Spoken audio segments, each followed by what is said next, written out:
This is a Miami Sports Music Podcast Network production. This is the #1 late night show. Live vibes with Stephen D and Douglie Do-Wrong. Let's go. A little early, it's a bit surprising. Business moves, now we enterprising. Switch it up, now we improvising. Go to get in the winter column. Whole squad been trained to go. Fence for life. Solo D keeps on rocking this. I don't care what nobody says. It's still fire. 2 years later, still fire, bro. What's up, man? Not much, bud. Not much. Late night vibes live. Stephen D, Douglie Do-Wrong. We haven't done this since last year. Yeah, you got me to rap on that show. I remember that. We did like 3.5 hours. It was awesome. Nothing but pure fucking awesomeness. No swear jar on this bitch tonight. Oh, either. nice. Son of like cussing up a storm in this bitch tonight. What's up, man? Craziness going on in the Miami Dolphins verse world. Got some personal building blocks going on, a new intro in the works, sponsorships, getting ready to head down to Miami. Got an official date. All the same shit I'm going through. You're going down to Miami? Yeah. When are you going? Well, that's a secret. Fuck. All right. I'm going for the Giants. Preseason or regular season? No, I'm going down for the Giants game. Giants. We play them in the regular? We don't play them. October 8th is that game. I'll be there. I land the 7th and I leave the 9th. Why you got to come down for fan club week in the Panthers game, dude? Well, that's the only time my wife had off. So, well, you tell her to change her schedule, and you tell her I said that. Now I got to come down for the fucking Giants game for you. It's gonna be fun. When's the last time you went to a game down there? Been a minute. I'm trying to think of the exact game I went to. I think it was the Jay Ajayi game against Buffalo. God damn, Doug. You've been a minute. Was there one after that? It was like everything kept falling apart, whether it was COVID, having a baby, this or that. Like things kept just happening. Let me blame it on the baby and my wife, and that'll be sure they'll appreciate that shit. Oh shit! Having a newborn, and I was like, "Hey, I'm gonna go to Miami for a couple days." She looked at me like, "If you think sure that's what you want to do, your ass is getting on that plane, don't come home." That's all I'm saying. Look, honey, you see the way. You know, I have this thing called a YouTube channel. Right. Yeah, I think that was the last game I went to. It's been a minute. Are you excited? Or was the Denver Broncos game where we onside kicked it? Was that after that? That might have been my last game. I don't remember. I think 2019 was the last game I went to. So it's been like 4 years. Yeah. I'm stoked that you're going though. That'll be fun. Dude, it's not just the MetLife takeover this year. I don't even know if I'm doing that. Like, what the hell? I know 3 Black o'clock Friday on a Friday. Everything. They just released the tickets for MetLife Takeover. I'm gonna go. I'm gonna take the train as long as I'm still living here because I might be moving. Oh. For those of you who don't know, and not might be, I will be. I just don't know when. So I'm leaving Maryland and going down to Mississippi. Nice. I am. I'm excited about it. I want to go to South Florida, but it's so fucking expensive down there. It is. Because it's South so Florida. Expensive. The hotel room I booked is expensive. Where are you staying? Do you know? The Hard Rock. Are you staying at the Hard Rock? In the guitar. You have. Hold on. No. You're staying at the stadium. You're like Chad Ochocinco. You got a room at the stadium, cuz. Yeah, I'm gonna walk to the game. Where are you staying? The Hard Rock? You're staying at the fucking stadium? What? I'm gonna sleep. I'm gonna camp on the field. Me and my dad, bro. Come on. No, dude, that's an awesome place. I went there once. I don't do the casino as a lot of my viewers know, but I went there for a party last year. And it was pretty dope. Like we went up into the club. They have a club there up top of the guitar. It's awesome. Oh, nice. It's awesome. I'm trying to get like a meet and greet together, and I'm trying to do stuff. That's why on my channel I haven't really announced it yet. So you got the Miami sports music breaking shit over here for exclusive. But yeah, I'm trying to. Me and Big O were trying to work on that Saturday night, around 8 o'clock, be like, hey, we're gonna be at wherever, come hang out, blah blah blah. And then the tailgating, and then the game, and then post game, and You got to come to East 32. yeah, I'll go wherever. I gotta bring it. Got to bring come a to the laptop. Tailgreeter. Shout out to Tailgreeter. Dude, that's awesome, man. So your first game back in years, and that's the only game you're probably going to do this year? Probably.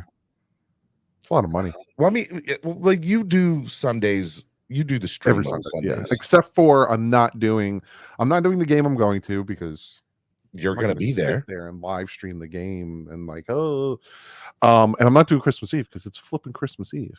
Like, I didn't do Christmas Day last Did you year. do Christmas Day last year? Mm-mm. I did a post game, and I was on Twitter, and my wife was very mad about that. You spent time with your family on Christmas Day. How dare you pull out your phone on exactly Christmas Day to talk about the Dolphins? Honey, they played on the day. What do you want me to do? Right? And at least You next talk- year. You talk to the NFL and the Dolphins about that shit. Next year we won't have to deal with that. But yeah, I know. and It'll be they're a playing the while before Cowboys. we It's get, gonna be a good game. It's the game I wanted to go to, but I can't do it. Exactly. People are like, come One down. big game I wanted to go to. I wanted to go to the Cowboys game here, but I wanted to do the Tennessee Monday night game. I want to you go know to that the can night get game. flexed. Oh, yeah, it can get flexed. It can get flexed out of Monday night and go back to Sunday 1:00. Especially if the Titans blow or the Dolphins blow. Well, Dolphins will not blow, so No. don't knock on wood. God damn you. And then but Tennessee definitely will. Mark my word. Like, so what's his face? DeAndre Hopkins signed a 2-year deal with them. Mhm.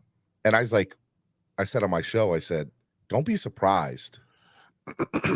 Do not be surprised if DeAndre Hopkins gets traded come trade deadline because they suck.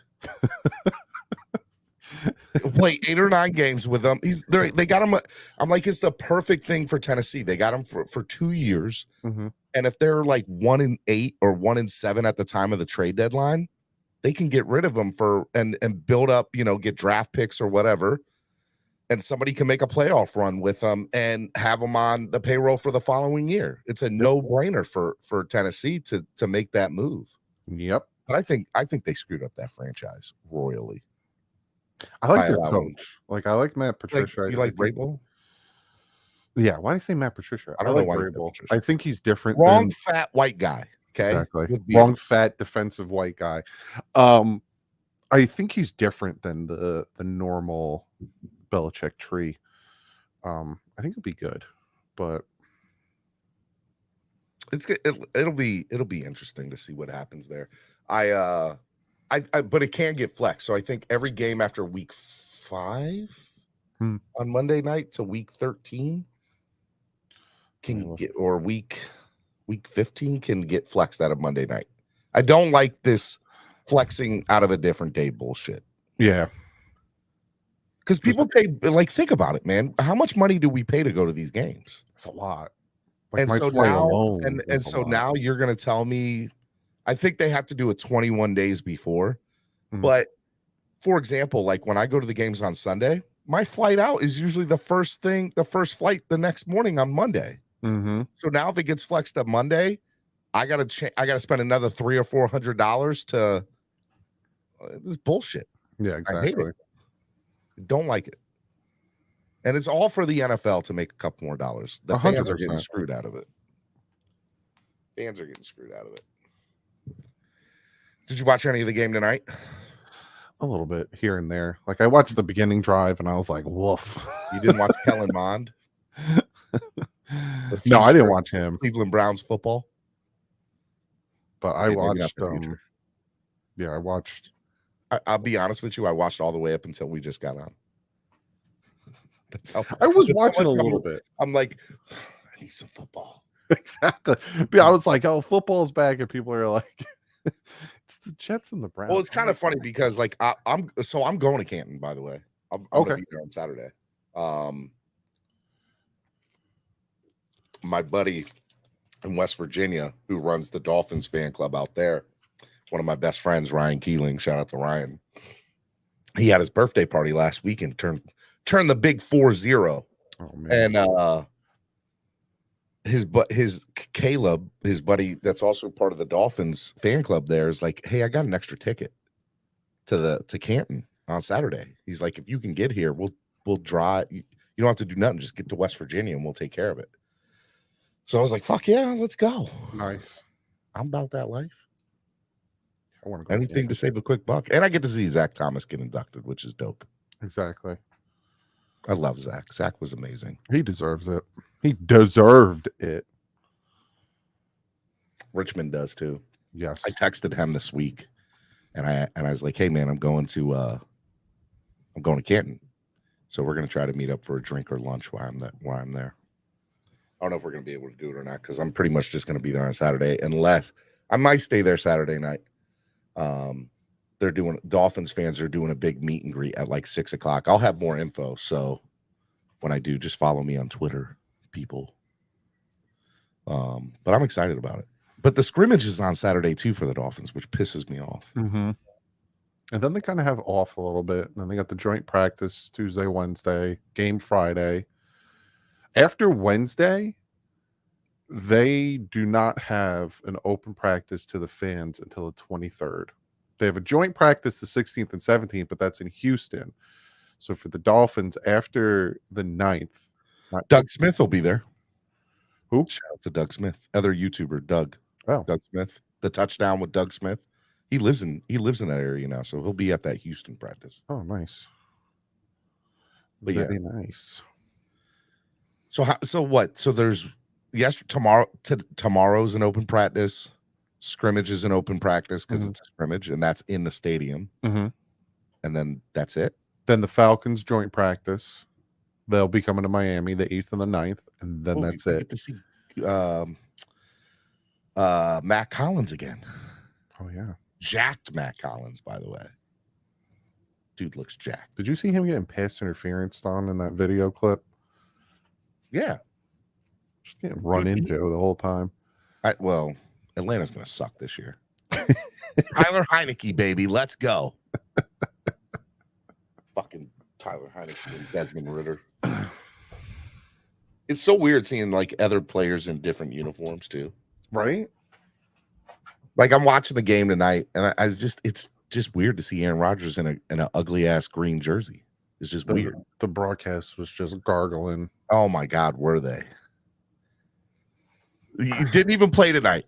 And every 3 seconds, Chris Collinsworth and Mike Tirico were, well, Aaron Rodgers is going to take this team to the next level, and they're going to do this, and they're going to do that. Super Bowl contenders. They showed the winning percent, like the AFC East winning percentage odds, I guess, by Vegas, and it's the Jets at like 41%, or the Bills at 41%, the Dolphins at 21%, and then the Jets at 20%. We'll see. A lot of people look at that Jets team and they look at essentially their defense, and they're like, oh my God, their defense was so good last year if they just had a quarterback. And I agree, if they just had a quarterback, they would have done better. But people also like misconstrued their defense. Like, how many backups and then backup quarterbacks did that defense face last year? A shit ton. Mm-hmm. I'm gonna look it up right now. It was a lot. So their stats are kind of skewed a little bit. Like Baltimore, they faced Lamar, they lost.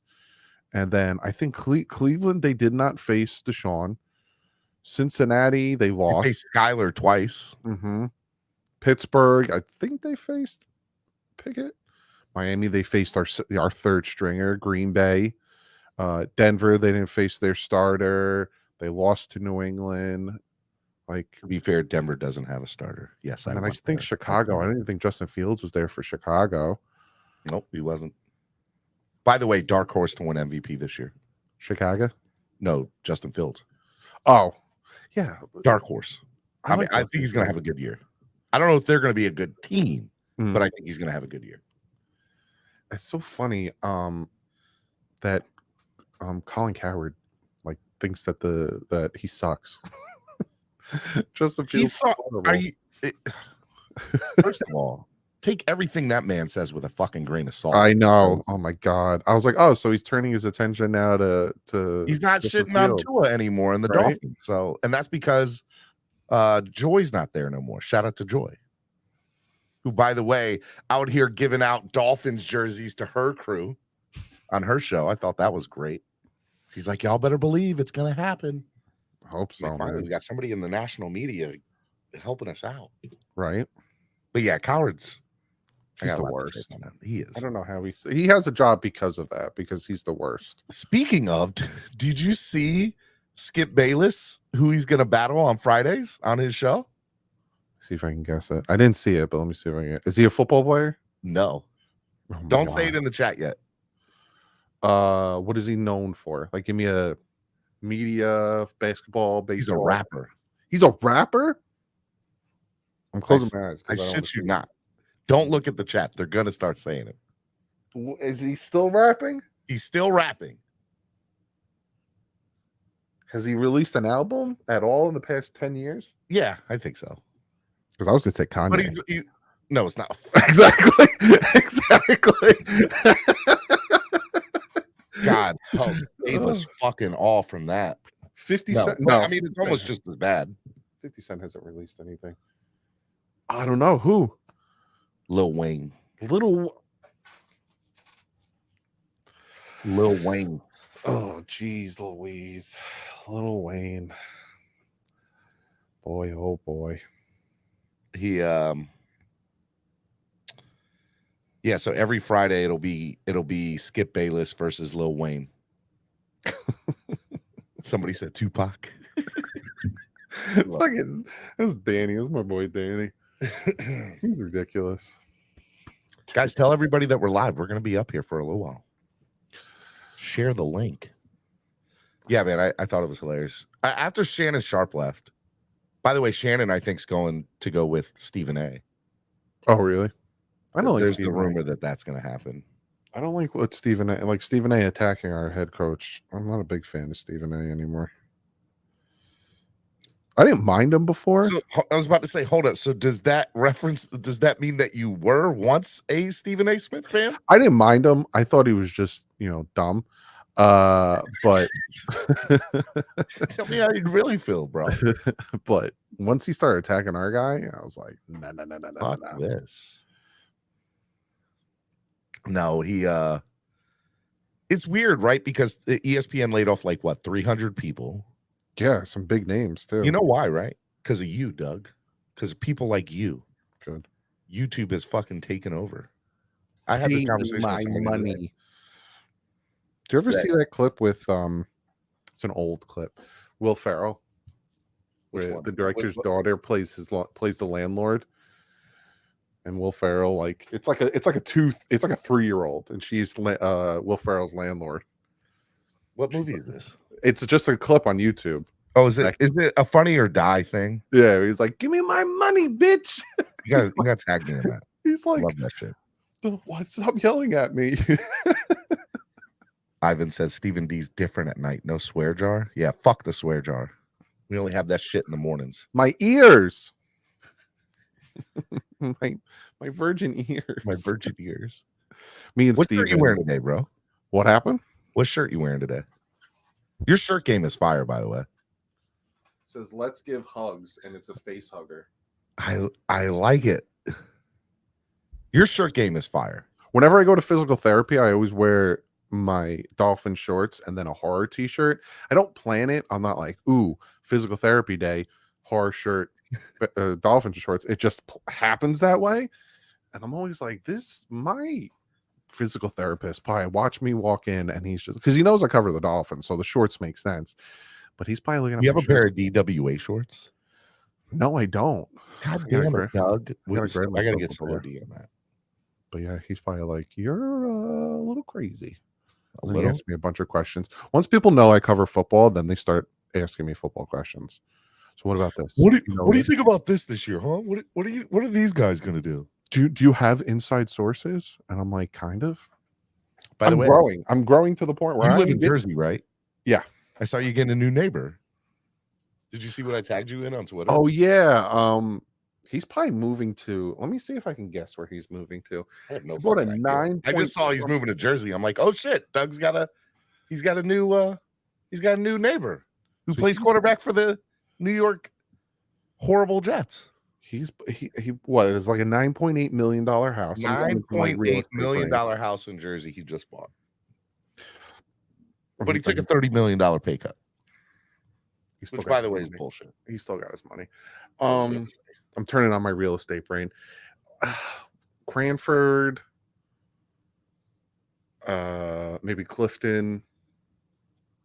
I don't think he's said where. Obviously, he probably never will. But those places are like Seagirt, if he's moving down the shore, which I doubt because that's super far from the stadium. Some areas of Secaucus is pretty kind of expensive. That's my favorite name in Jersey. North Bergen is very Spanish. Where are you from? Secaucus. Secaucus.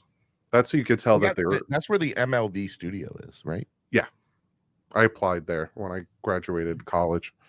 What's up with your Mets, bro? I haven't watched baseball in like 2 months. I mean, I'm not. If I was a Mets fan, I wouldn't watch baseball either. But hold on, Stephen D. If that's your real name, what does the D stand for? Dick. Hold on, just because all of a sudden the Orioles, the Baltimore Orioles are the best team in baseball. It only took however many years. Shut your stupid mouth. Hey, how much did you spend in the offseason? $300 million payroll. Sure feels. Orioles have the second lowest payroll. And let's bring in hey, old man. Edwin Diaz gets hurt in the World Baseball Classic, and I was like, "Yep, that's the fucking domino for them." Done. You and Frank the Tank just bitching and complaining about your Mets. Oh, I just people are like, Doug, you need to make a Mets YouTube channel, and I'm like, do you know how much time and effort I put into the Dolphins YouTube channel? And if I did a Mets YouTube channel, oh my god, I would probably get a ton of subscribers because of the anger. But I stopped watching. That's what I do. I'm like, you know what? I'm done. They suck. It is what it is. 2016 was because nice. I love Buck Showalter. Yeah, they just. But who in their right mind? It's like the Mets were like, hey, old 90-year-old with a walker, can you stand on a mound and throw a baseball? Cool, we'll pay you $200 million. As a matter of fact, the Mets are here in Baltimore this weekend. Like Max Scherzer, I think I saw a stat that this man pitched like 75 innings and he got $125 million from the Mets to lose. And now I think he's with Houston, and then I think the other one went with. So Scherzer went to the Rangers. He pitched today, got the dub. Verlander went back to Houston. Kate Upton's probably happy because she hated living in, from what I heard, living in New York. But neither here or there. Irving said, looking for Dolphins content and ran into these gentlemen. Oh yeah, you guys are in for a fucking ride tonight. You gotta show off the muscles. I've been going to physical therapy. Yeah, I got a jacked up back. I don't know if you've been following. I think you told me last time I talked to you, man. What do you can't be. Look, you and the missus have a kid now. You can't be doing the stuff you used to do, Doug. Okay. It was the little girl that messed me up, man. Pause.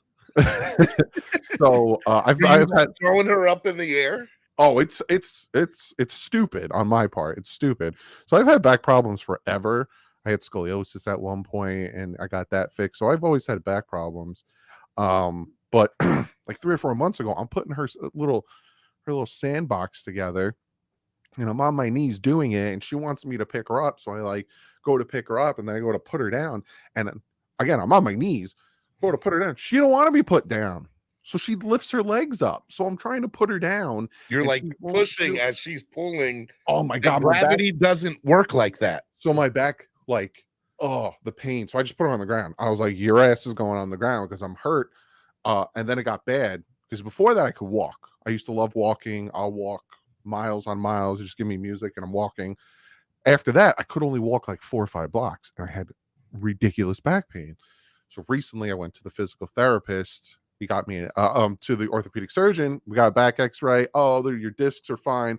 The lower ones are kind of touching a little bit. Are they like your L2 and your L3? Yeah, your L this. He's like, go to physical therapy. All these numbered L's. Put this cream on it. Mind you, I can't really get it. I'm like, all right, I'm putting cream on it. I go to physical therapy, nothing changes. So then he's like, go get an MRI. I go get an MRI, and this was last week. And he's like, okay, so the way your spine works is you have your discs, and then you got the space in between your discs. All right, sir, then, I know how a spine works. Well, it's for the people in the chat that don't know. Then you got nerve endings that stick out of the space in between your discs, and then you have this column on either side where your nerve endings attached to. I have arthritis. You have arthritis. Columns. You're too young to have arthritis, bro.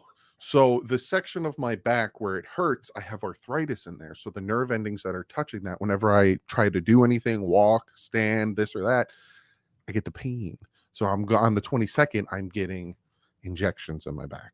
So I can lose weight, because after the back problem, I know what happened to Jose Canseco when he started getting injections. Just saying, give me one right in the butthole. I've been eating a lot of spicy food. So I'm talking with my wife tonight. We're sitting there watching the game, and she just randomly out of nowhere goes, "So your son's 101 pounds." My son's 9 years old, big kid, but I throw him in the pool all the time. She's like, "I just want to let you know this, so the next time you get the bright idea of throwing him, and then 5 minutes later you're like, I'm sore, you understand why you're sore. Do not do that." So it's funny that you brought that up, because yes, I don't need to be throwing my 101-pound son anymore. And my daughter's only like 36 pounds, but when she starts to say, I don't want to be put down, and my back's like, put her down. Put it out. Raphael, I am 35 turning 36. No, you're 35 turning 7. 900, but I'm also 6'5". So you're 6'5". You know what's fun? I knew that because I met you first time face to face at the MetLife takeover, and I was like, years ago. Hi. You were sitting down. I came up and I like if you go watch the vlog, the first MetLife takeover, I like grabbed him while he was sitting down, and then he was like, "Oh, Doug," and then he stood up and he was like, "Oh, Doug." Holy fuck, you're tall, bro. So yeah, I'm tall. So like my knees are shot, not only from being tall, but from playing football and from snowboarding. My back is shot. I'm like, my lung collapsed because I'm tall. You're a YouTuber. I used to play football, and then I'm glad I didn't stick with football, if I'm being honest. That makes two of us, bro. Dude, the amount of CTE I'd have right now from playing football. So I played football all my middle school, half of my high school. And during the 3 years of middle school, 2 years of high school, I had, and I'm not lying to you, I had 7 concussions on record, and I had 3 or 4 major injuries between like the back and stuff like that. So my last injury, playing football, I got really screwed up, and the doctors, I went to go tackle the guy. My head went this way. My back went like this. That shouldn't happen, just so you know. And I was in physical therapy for like a half a year. And the doctor was like, look, you can play again, but you shouldn't. And so, but I had like 7 concussions on record, and I had 2 additional ones throughout my late teens, early 20 years for alcohol related fights. So I'm pretty sure I have CTE. I'm convinced I do. And my wife is convinced, but I'm good right now. So we'll see how it works out. We're good now. I'm good now. I'll tell you when I start hearing voices. They can't. It's not like they can say it, because you can't find out till you die. Yeah, they got to put your brain through a deli slicer. I appreciate that, but I don't want that right now. So, because that's pretty much like that's what they have to do. Here's my biology background. Dave County WAP says, "Man up, Steven."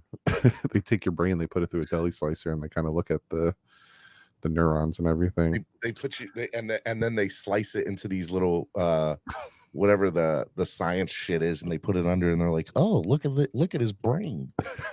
Freaking the Dolphin realtor said, "Bro, Doug is 6'5". If I see this dude in real life one day, I'm gonna be so intimidated, and it's because he's super nice. That freaks me out." He tweeted earlier, he's like, the 2 nicest guys on YouTube doing a show tonight. Give me a hug, and he's gonna be like, "That's about right." I'm gonna grab all the other YouTubers are mean. They are. Assholes. Every They last just one. yell all the time. Yeah, I don't know about those guys. That's all they do is yell at me. Doug doesn't know anything. If you want positivity, you go to Doug or Steven, and they're liars. Liars. I'm thinking about doing a video where I read my angry tweets and comments, but I know people are like, "Don't do it. Don't give them the platform." I'm gonna block their names read out. your angry tweets, but as like nice, Nicely. like they're compliments. Oh, because I get called like an idiot, a dipshit. Doug, here it goes. Doug, you are an idiot. You know nothing about football. Tua is horrible. XOXO. And that's how you should read it. That's like exactly how you should read it. I made a promise that I'm not gonna debate people on Tua anymore, and it's been about somebody called you out on that on Twitter. It's been over a week. I didn't debate anyone. I just made an observation. Big difference, because people are big dumb and think that him throwing an interception in training camp is a big old problem. Ooh. I'm trying to find the tweet where this guy got angry because I said something positive. How dare you say something positive? Dolphin fans know. Unbelievable. Unbelievable. Somebody donated $2. Who donated $2? Shout out to you, my guy. Irving. He says swear jar. There's no swear jar today, Irving. Thank you for the $2, though. That's when all the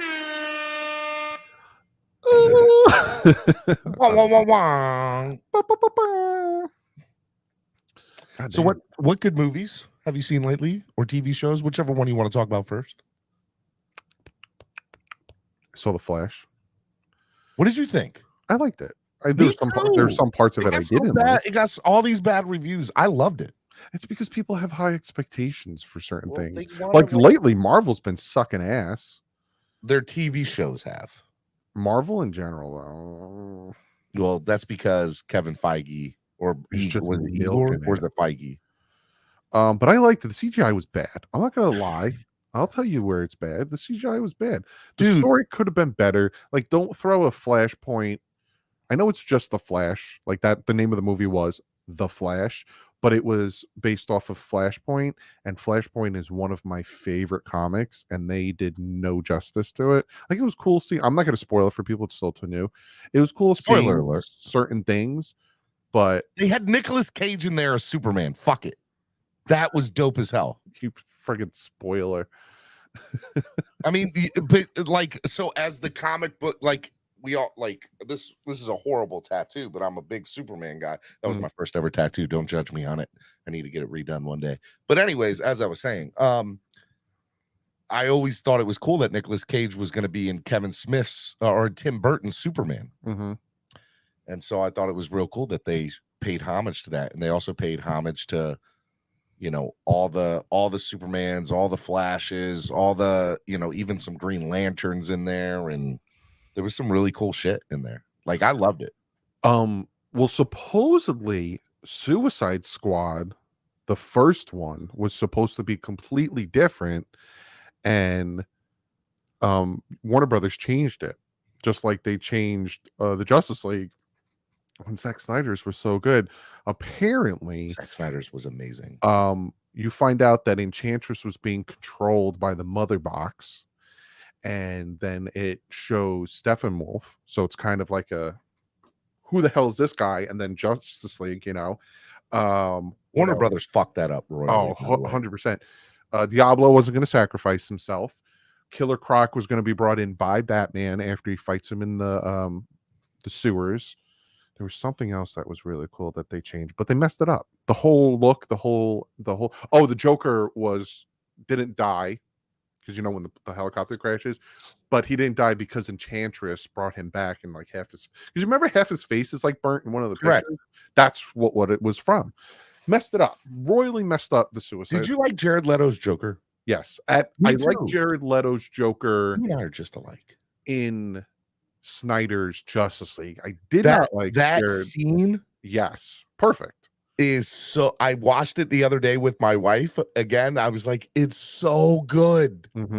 Jared Leto's Joker was fucking amazing, but I did not like Snyder cut in the Suicide Squad because of his laugh. But I liked it. Yeah, it was like too penguin-y for me. That's your girl. That's your girl, Joker. But that's Well, that's Common. another thing. Common, if they showed a clip of the original cut, he's more afraid of the Joker than he was In that scene that Mhm. that got released through there. Yeah. And a lot of that like neon drawing on their faces and stuff wasn't in it. It was different feel, different atmosphere. All right, real quick. Okay, have guys, spoiler alert about to come. It's about Transformers. So if you don't want to hear it, I could not get through that movie. bro, then you can see the last 10 seconds. It was so boring. Bro, first I liked it, to be honest with you. Of course I you did. David, well, fuck you. I thought it was fucking great, but I watched it, and spoiler alert, last 10 seconds, the guy's sitting down with the main character, and he's sitting down. He's like, yeah, we think you'd be good for our service of the government. And he's like, if you want a job, let us know. And he slides a card over, and it flips it over, and it's G.I. Joe.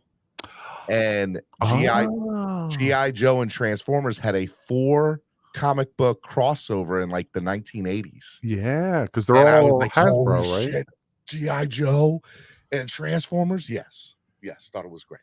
Thought it was fucking awesome. So yeah, you missed out on that there, Doug.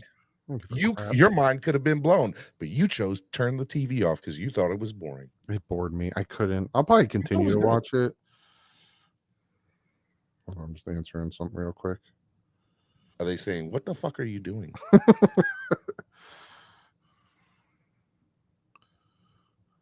Okay. Somebody asked me, are the Dolphins practicing tomorrow?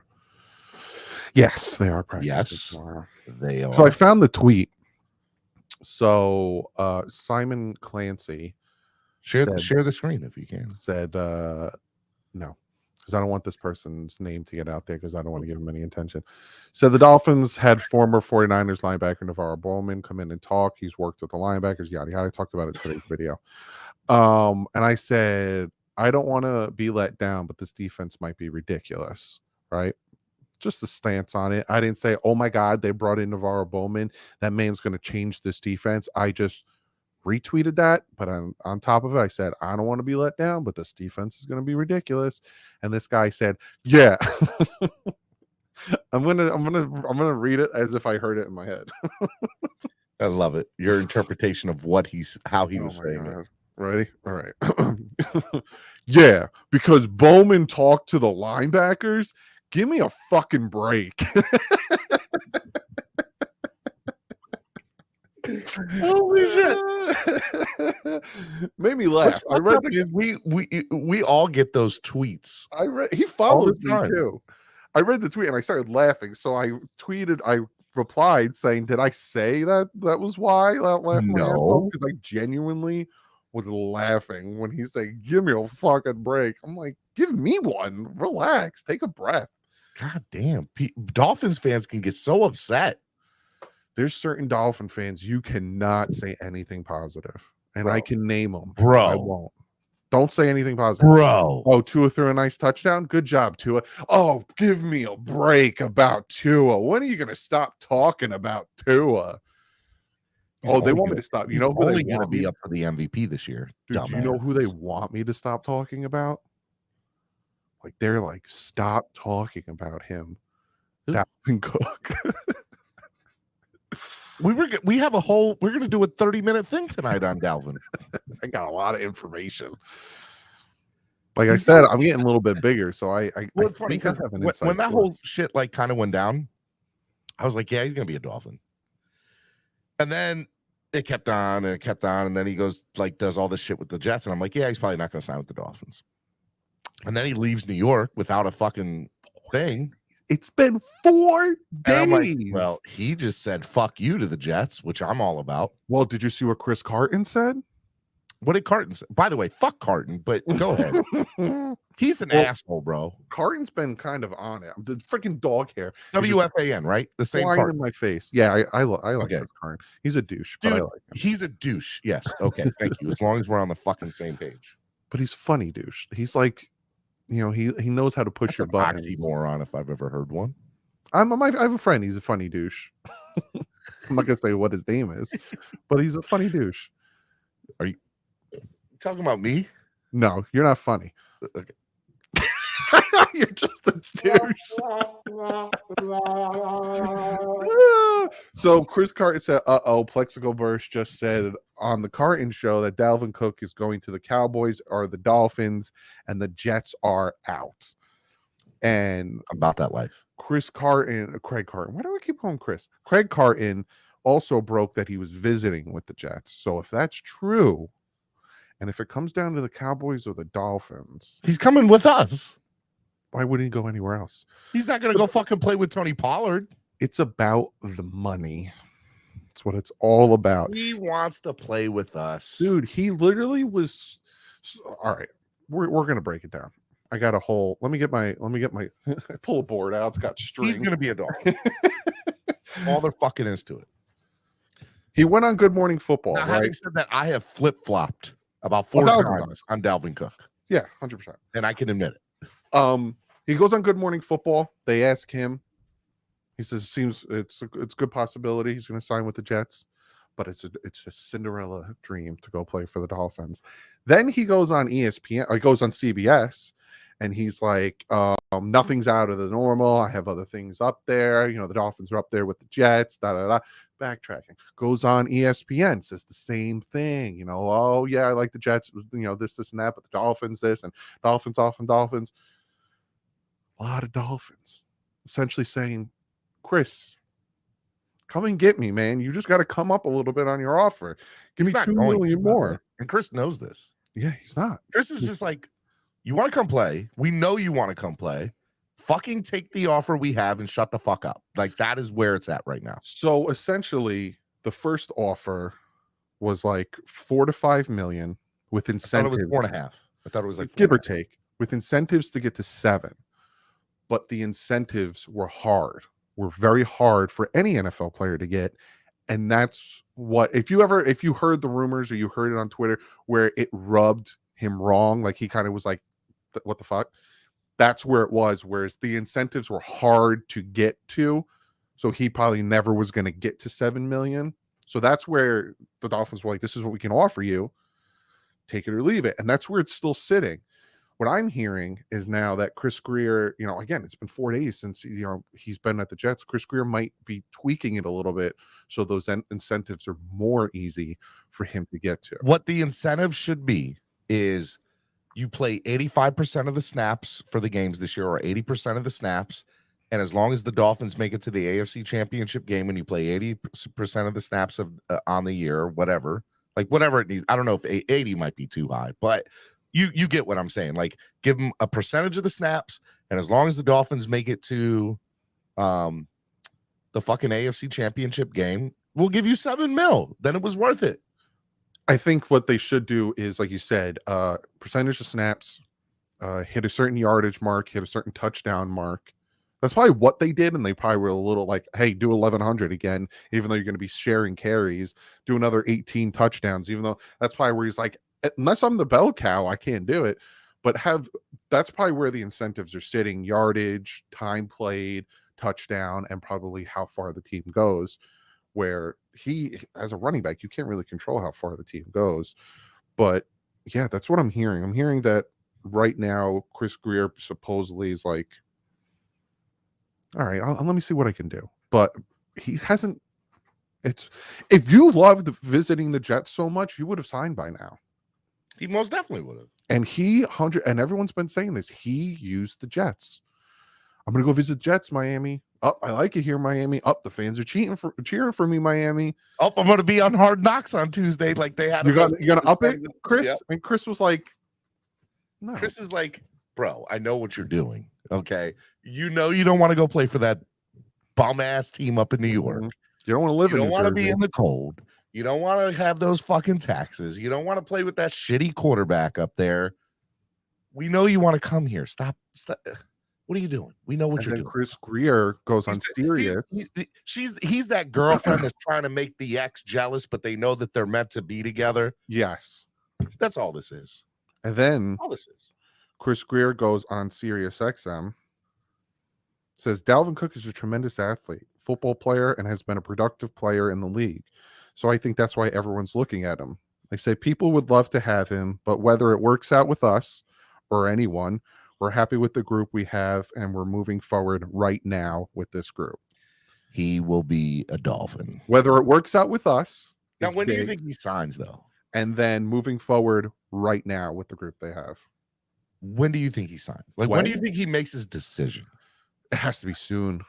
But with the Dolphins, it doesn't, because the offense he ran in Minnesota is very similar to the. It's under that Kyle Shanahan tree. It's the same offense. Soon, he wants to get in camp. I think in the next 10 days we'll have an answer. Mm-hmm. Hopefully next week.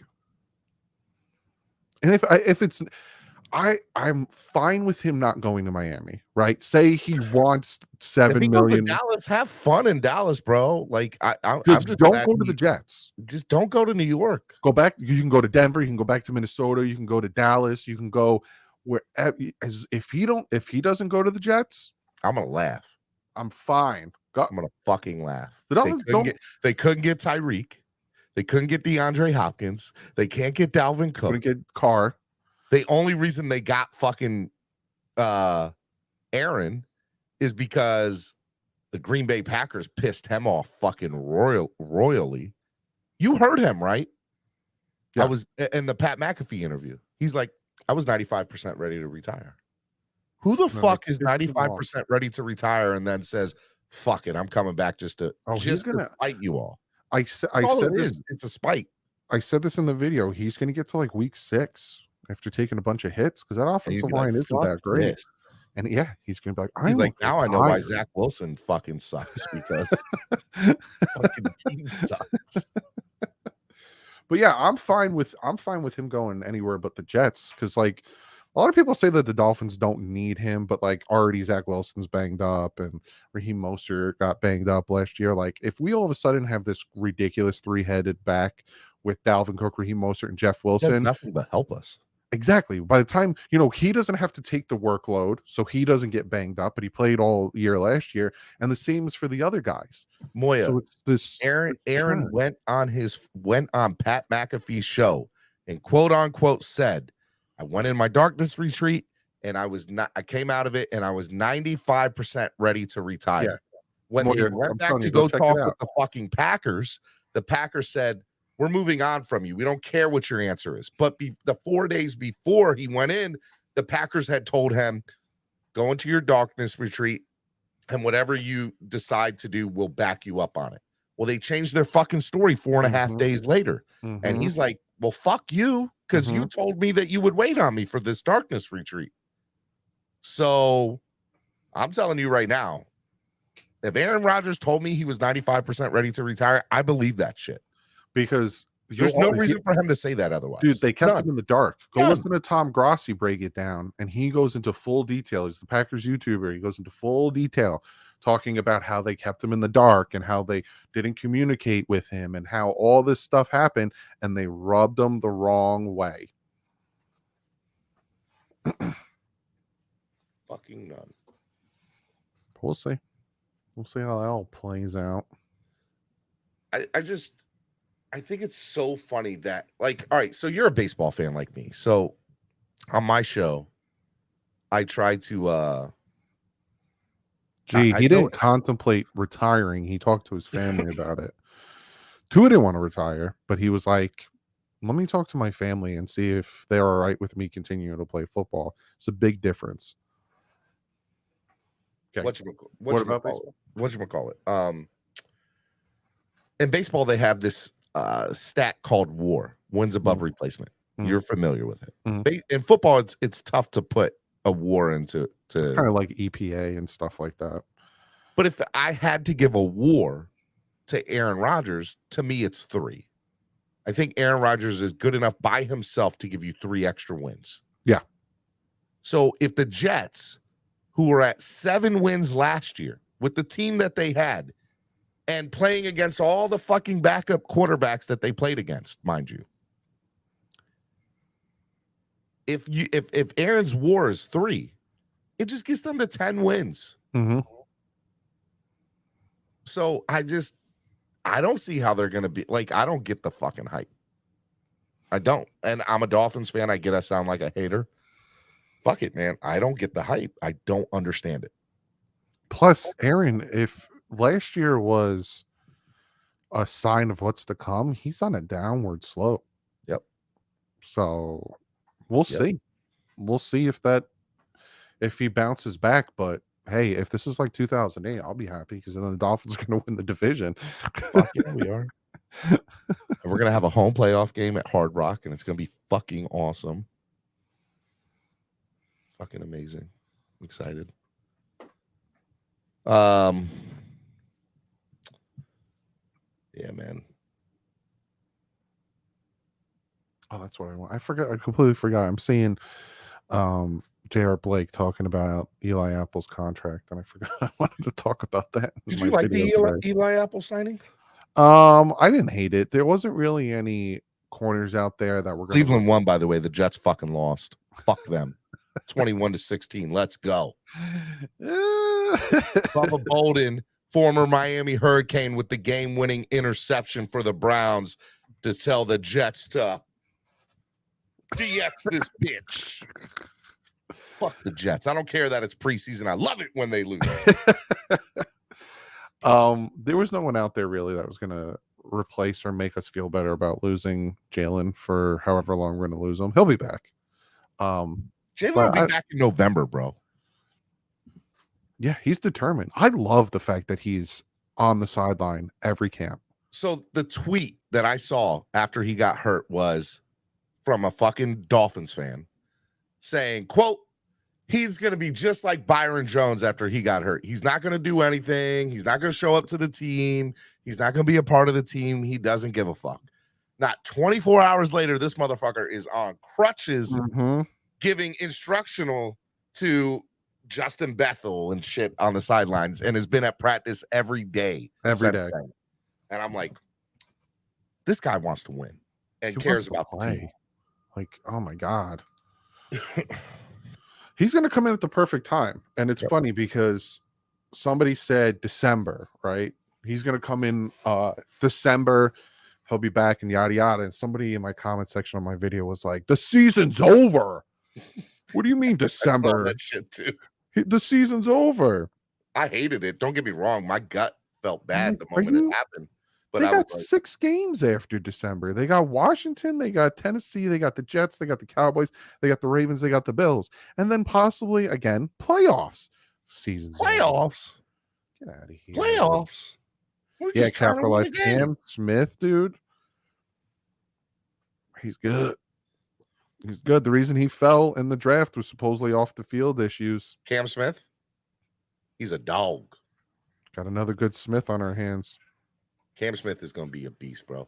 I love, and then we signed the guy from the XFL today who led the league in interceptions. The safety, right? Yep. Oh yeah, we signed right. Bird. We signed 2 guys, a linebacker and a safety. Bird was the one that led. It was either the USFL or the XFL in interceptions. He played for the Maulers, I think. Pittsburgh Maulers. Is he allowed to be on the sidelines during the season with an injury? It depends. I know you're not with the concussion. I know when you're in concussion, he can be on the sidelines during games. He's not going to travel because he doesn't want his knee to swell up on the flight. So I don't think he'll travel. It depends though. Totally, you see how sometimes the players go like into the sideline. He'll be there, but I don't know if he'll be on the sideline. He might. But like if you're in concussion protocol, you're not allowed on the sideline. That's why a lot of people, when Tua was in concussion protocol the second time, they were like, "Where's Tua?" Because he's not allowed to be on the sideline. He's not a leader, yet he's standing in the tunnel waiting for the guys to come. No, Mark Gilbert, the cornerback, right? That's who we signed today. I thought we signed a safety and a linebacker. Well, no, we did, and we also signed, yes, the USFL DB Mark Gilbert. We signed him about 7 hours ago. Gotcha. That wasn't part of the thing, but that's the plan, my man. He led the USFL in interceptions. Oh, damn! So I like that. I think that. I mean, look. Do I think they're definitely stocking up in the secondary because they do not want the bullshit that they had last year. Oh my God. Which was a fucking cluster. A lot of it stemmed from well, Boyer being a horrible fucking coach, but a lot of it stemmed from Byron Jones, and like that whole situation. However it happened, whatever happened, because he was supposed to be back 2 months after his procedure in March. And all of a sudden never show. And all right, so we could talk about it now. I heard through the grapevine that he was more than capable of fucking playing last year. And he didn't want to hurt himself. He didn't want to hurt himself. And not only that, he didn't think the Dolphins were worth it to put it on the line. Just didn't care. But he could have played last year. He should have played last year. But he's like, I'm not playing for this team. He quit on him. He quit on him. 100%. He made a business decision. And I think it was a dumb business decision because he's still not signed. And it's because he's not signed because of the stuff apparently he's going through physically, but also makes you look like a quitter. And who wants to sign a quitter? Well, Vontae Davis quitting at halftime. Well, he played for Buffalo. I would have quit at halftime in Buffalo. That's still the funniest shit in the world to me. Grandma, can I go call my grandma? And then he ended his career by quitting at halftime. But he came to camp, out of shape and just with an attitude problem. They shipped him. He got into the locker room at halftime. He's like, well, fuck this. Took his helmet off and just walked out. And the guys were like, where the fuck did Vontae go? He's like, I'm done. And never showed back up. I'm tired of getting hit. I'm leaving. He just said, fuck this. I'm out of here. What year was that? It was a few years back. I want to look at what the Joe said he called his grandma before leaving. Pretty good, Joe. Grandma, what do you think about this? Grandma, can you make sure you have some food on the table for me? Because fuck this. I'm out. I am out. So there was a shitload of Dolphins fans there tonight at the game. Oh, was there? Yep. Sure was. Year was that? 2018. What was the Bills record?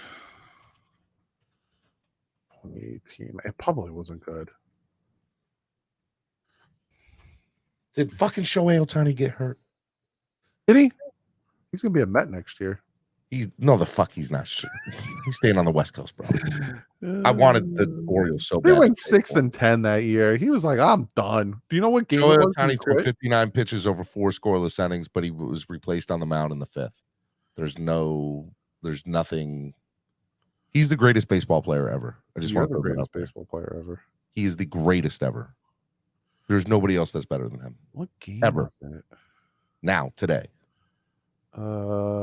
Chargers. It was the Chargers game. He straight up was like, I'm done. You're talking about Vontae, right? I'm still on Vontae.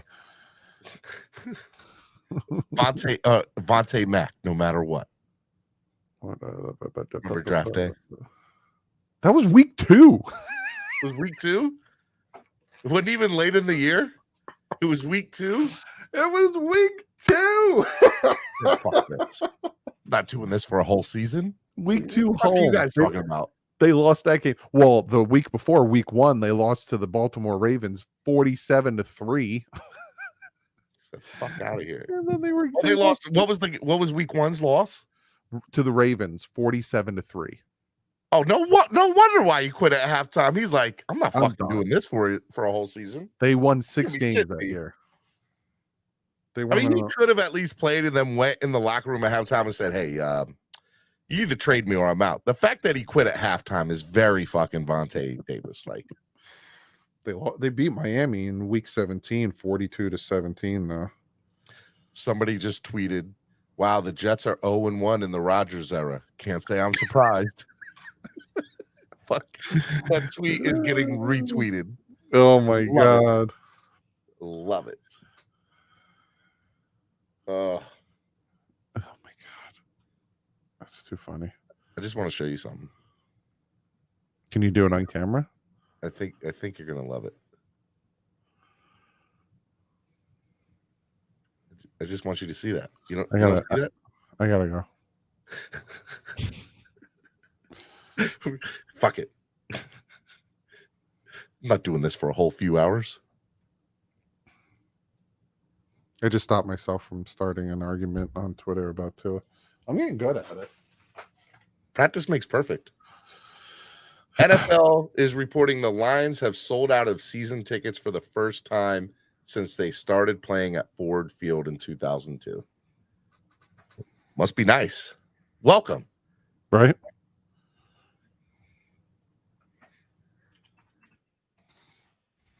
They're going to be good this year. I like Dan Campbell. He's a little crazy. A little.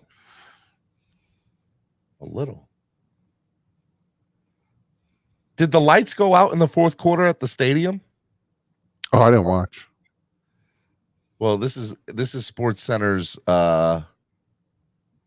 tweet. Aaron Rodgers back in the darkness retreat.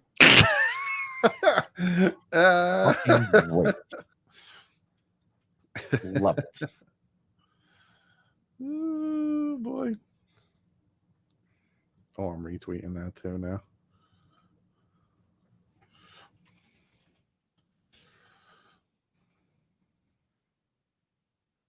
I'm gonna hit up Smokes and see if his ass will come on with us.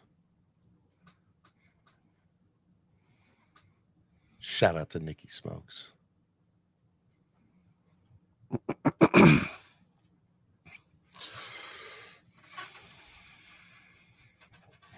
Oh. The Lions have Jack Campbell. Don't make fun of me. Moya's messing with me. It's breaking my heart here. Do you want to cry about it? They took him in the first round, Moya. The first round. The Lions had the draft I wanted to have. They got Jack Campbell. They got the running back Jahmyr Gibbs. It's like they reached on Jack Campbell. Let's go. Like, don't get me wrong, I love him. I wanted him, but he said, "I'm not making fun." I know. I'm just messing with you more. Don't take anything I say seriously, unless I'm like, seriously. You guys can say Rodgers sucks, but if you spin that narrative around, you can also say that Deshaun Watson's team won. Luckily, both quarterbacks didn't play. Facts. He did win. His team did win. I heard he was getting a massage on the sideline. He was, bro. Dude, I have so many mosquito bites on my legs. I've been taking this back scratcher. You guys have mosquitoes in Jersey? This whole time we've been talking, and I've been scratching the crap out of these mosquito bites on my legs. Don't ever fucking break an arm and get in a cast. You will be the one. All right, story time. My dad broke his leg years ago. Fell out of a tree stand, trying to build a tree stand. We grew up in the South, all right? So we deer hunted, all right? So he fell out of the tree, broke his leg. So he broke his leg, and his friend had to carry him to out of the woods, go to the emergency room. So they put the cast on the leg. And so a couple days goes by, and he's fucking taking a wire hanger and scratching inside of the cast. Oh, well, you'll get an infection. Well, so he's doing this, and my mom comes home and is like, "What are you doing?" He's like, "I got this itch. Something's wrong. It hurts. We need to go back to the doctor." So they go back to the emergency room. They cut off the cast, and it was chiggers that got down into the cut, and it got infected. And the doctor was like, if you waited to come in here in the morning, we'd have to cut off your foot. Oh my God. I was like, what the fuck? So yeah, chiggers are a real thing. Do you know what chiggers are? Yeah. It's disgusting. They're the worst. I had a bad, like, I was covered in them when I was like 11 years old. It was horrible. But yeah, man, I don't mess with that shit. When I broke my elbow playing football, I had a cast from my shoulder down to my hand, and I couldn't move my arm because I was running the ball, and then someone grabbed my jersey to tackle me, and I tried to brace myself. I put my hand like that, bah, landed on it, broke my elbow. So I had a huge cast I went to school the next day. I got in trouble because I had a huge cast on my right arm. They're like, "How are you gonna write?" Like I did it on purpose. And it would get itchy. It'd get itchy in my elbow. But in a point where I couldn't get to it, oh my God. That sucks. The worst. And then when they take the cast off, you're like, oh my God. What are you doing? It stunk. It's disgusting in there. My running back one is Savon Ahmed.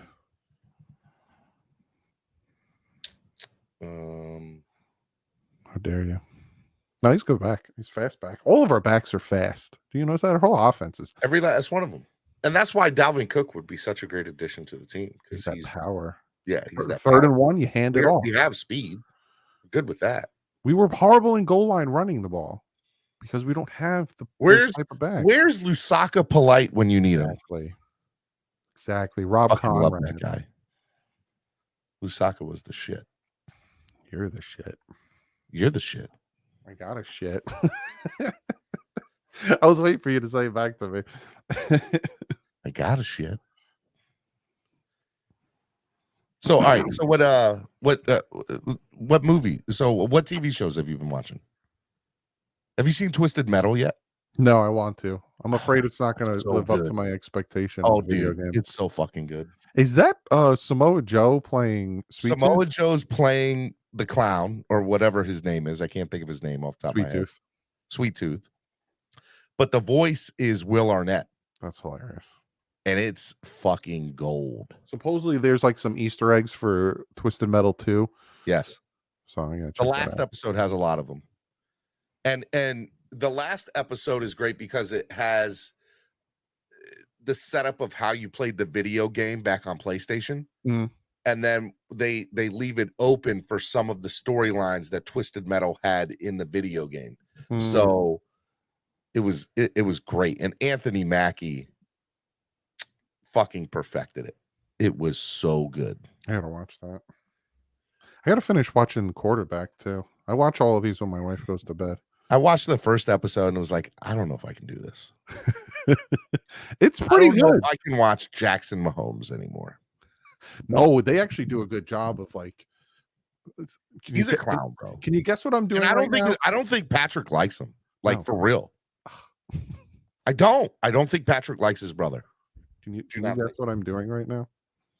Are you stop scratching, Doug? God damn, your wife's gonna be mad. Yeah, he's like not in it. I think I got like 2 episodes left, an episode and a half left. He's not in it. They don't even show him. They show his wife. His wife's in it and everything. They don't even show Jackson because he's a sexual predator. He's a fucking clown. Look at Big E tonight.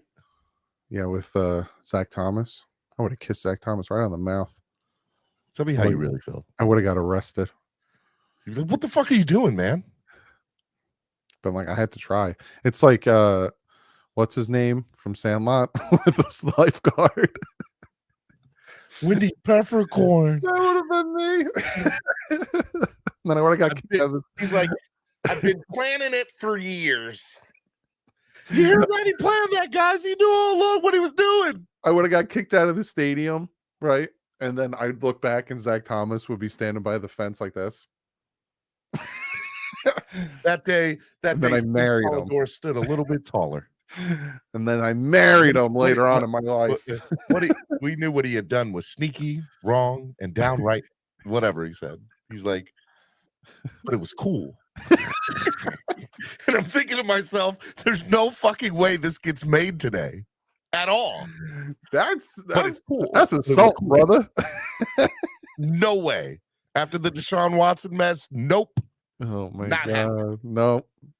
They changed. I haven't seen Little Mermaid yet. I think the 30th comes on Disney Plus. I know everybody's like that. I have a 7-year-old daughter. I want to see it. Okay. They changed "Kiss the Girl," the lyrics. Did they? Mm-hmm. If you listen to the original lyrics, it's a little. Go ahead, kiss her. She wants you to give her a kissy kiss. Oh. But in the story mode, she does, because if he kisses her, then she can talk again. But I guess now Barstool Sports must have been listening to us. because 2 minutes ago they just tweeted Jackson Mahomes sexual assault accuser has to close their restaurant after the place was vandalized and business fell off 75%. He probably did it. He probably like said something. Okay, I did. What a POS. Got popcorn kernel. Fuck yeah, he did. I think the next movie I'm going to see is Blue Beetle. Have you seen Oppenheimer yet? No. Oppenheimer was Couldn't find a babysitter. It was all right. I love Christopher Nolan. I think he's one of the best directors of our lifetime. I love Interstellar. I love Dunkirk. I love Tenet. I think they're all fucking great movies. And this is too. But you got to know what you're walking into. And it's 2.5 hours of just history. Yeah. And it's good. The script is good. But there's just a lot of facts they get you to know. So it's just a lot of dialogue. But it's really good. I think it is. My wife, not so much. She's probably bored out of her mind. She wanted to go see Barbie. So the whole weekend we're arguing. I'm like, Oppenheimer's gonna fucking blow Barbie out the water. Fuck Barbie. No way. This is gonna be the greatest movie ever made, Oppenheimer. And I think Barbie did like what 300 million. 400. Yeah, and Oppenheimer's like at 140. So I guess my wife was right. I want to see Barbie. I want to see what it's all about. The hoopla. I want to see Oppenheimer too. Did you Cillian Murphy said, which obviously I can't do it now because it's only in Dolby for Barbie just passed 800 million, Tryhard7 said. Holy fuck. Really? Jeez. God damn. It's gonna be $1 billion movie. Cillian Murphy said that if you're going to see Oppenheimer, this is before the movie came out. Cillian Murphy. Cillian, that's what I said. Cillian. No, it's Cillian Murphy. It's Cillian. It's not Cillian. Doug, I fucking watched Peaky Blinders for over a decade. It is fucking Cillian Murphy. Fine. I'll say it your way, but I don't believe you. He said that if you're going to see Oppenheimer, you got to see it on, and I quote, the biggest fucking screen you can. Yeah, it's true. But I can't now because it's not in Dolby anymore. So I'm just going to wait for it to come out and I'll watch it on my. You know what I found out during this whole time? There's only 19 IMAX theaters in the country. Most of them are in New Jersey. Well, so they say if your movie theater says IMAX, it's not really IMAX. There's only 19 movie theaters in the country that can truly have IMAX film and put it up in their thing. And I was like, what the fuck? Do I need to start a lawsuit? Because I've been told I've been watching IMAX all these fucking years. Have you gone to an AMC theater? Huh? Have you gone to an AMC theater?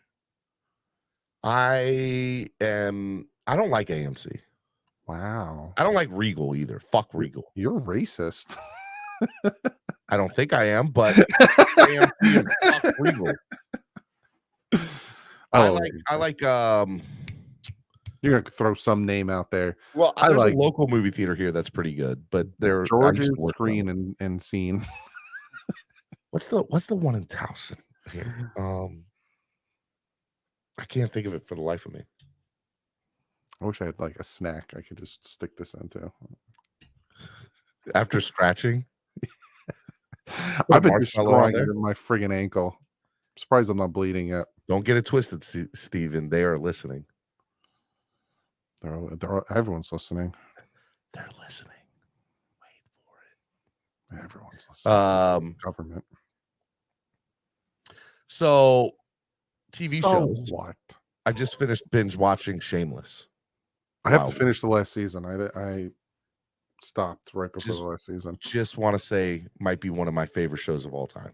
It makes you feel better about yourself. No lies told there, bro.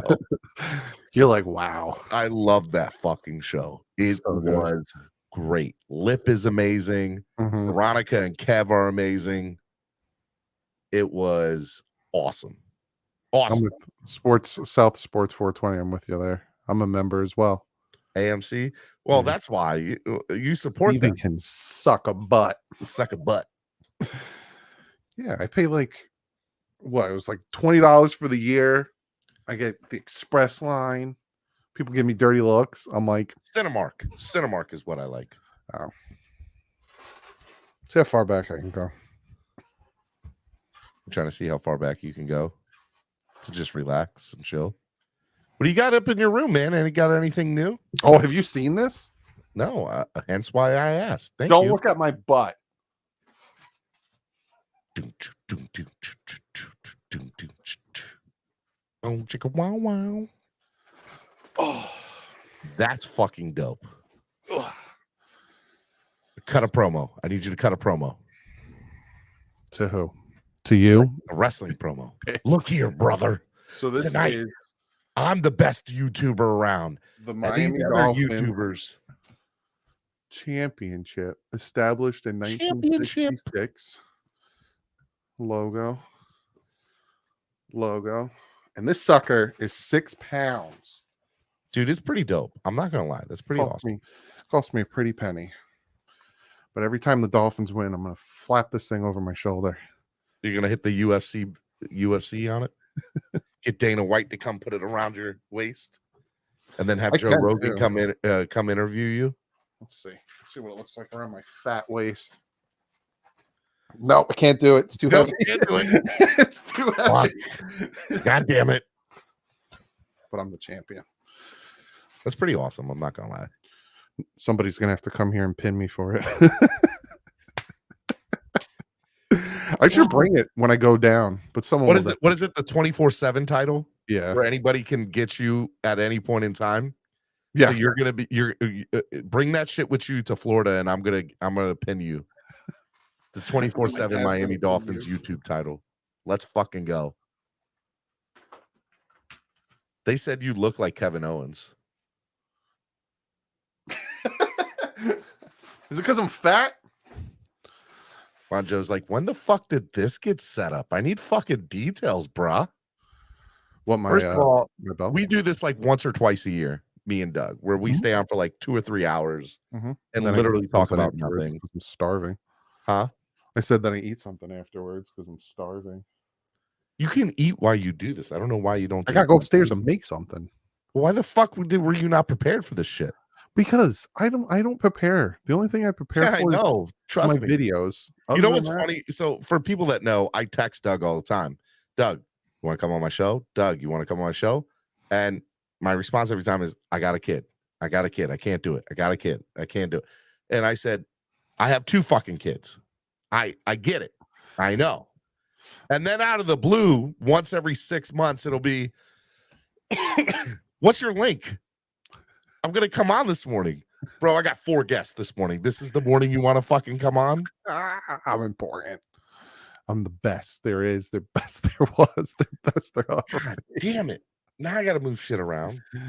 Yeah, I got 1 2-year-old, but I'm by myself, and she's a 2-year-old. Like if I had a 5 and a 6-year-old, I'd be like, don't kill each other. I'll be downstairs. Don't kill each other. Bang on the floor. I'll come up. Unless someone's bleeding, don't come. Yeah, exactly. Bang on the floor, and I'll come up. But yeah, I got a 2-year-old, gonna be 3 in December, who's a psychopath. She now likes to climb things and stand on the top of them and tell me she's strong. And they say, you're not strong, you're tall. Look here, Daddy. Goes, strong. Oh. She's a nut. And Look she also here, likes brother. to beat the shit out of me. She took a Batgirl, her little Batgirl, and she threw it right in my eye. I'm so mad, but I'm gonna be mad at her. But I was like, hit me right. I was like, ah. You have a serial killer on your hands. You don't even. She's got an arm on her. I'm telling you. Doug barely curses. You guys don't know, okay? You guys don't hear Doug on the phone late at night till 3 a.m. Doug cusses up a storm. He just doesn't do it up here. I cuss like a fucking sailor at night because I don't get to cuss in my morning show. So I do it all right here once in a blue moon. So you guys fucking know who's the boss. Who the fuck is boss around here? Yeah. Let's go. Guys, hit the like button, by the way, and donate to the channel. Give Stephen D your money. Gosh. You think we do this for your entertainment only? Steven just does it for the money. Where's the throwback logo? DDW looks good though. It's right there. I wonder if I can reach it with the pointer. It's right there. Here, hold on. I'll put you on the big screen so that they can see. Where are you talking? See, it's right there. There's a throwback logo. You got my favorite. You got the now toothpaste logo. You look like a teacher. If you see right here, I was going to be a teacher. I went to college for it. And then you said, "Fuck it, I'll be a YouTuber." Somewhat. And not do a real job like people tell me because I'm too lazy to do a real job. Oh, you son of a... Come here, let me scratch your back. You're like, don't threaten me with a good time. I was going to college to be a high school biology teacher. I double majored in education and biology, but I also am dumb as hell. So my GPA was too low to continue on the education part. 2.0 or too low? Too low. But when it comes to biology, they're like, as long as you're passing the classes, we don't care.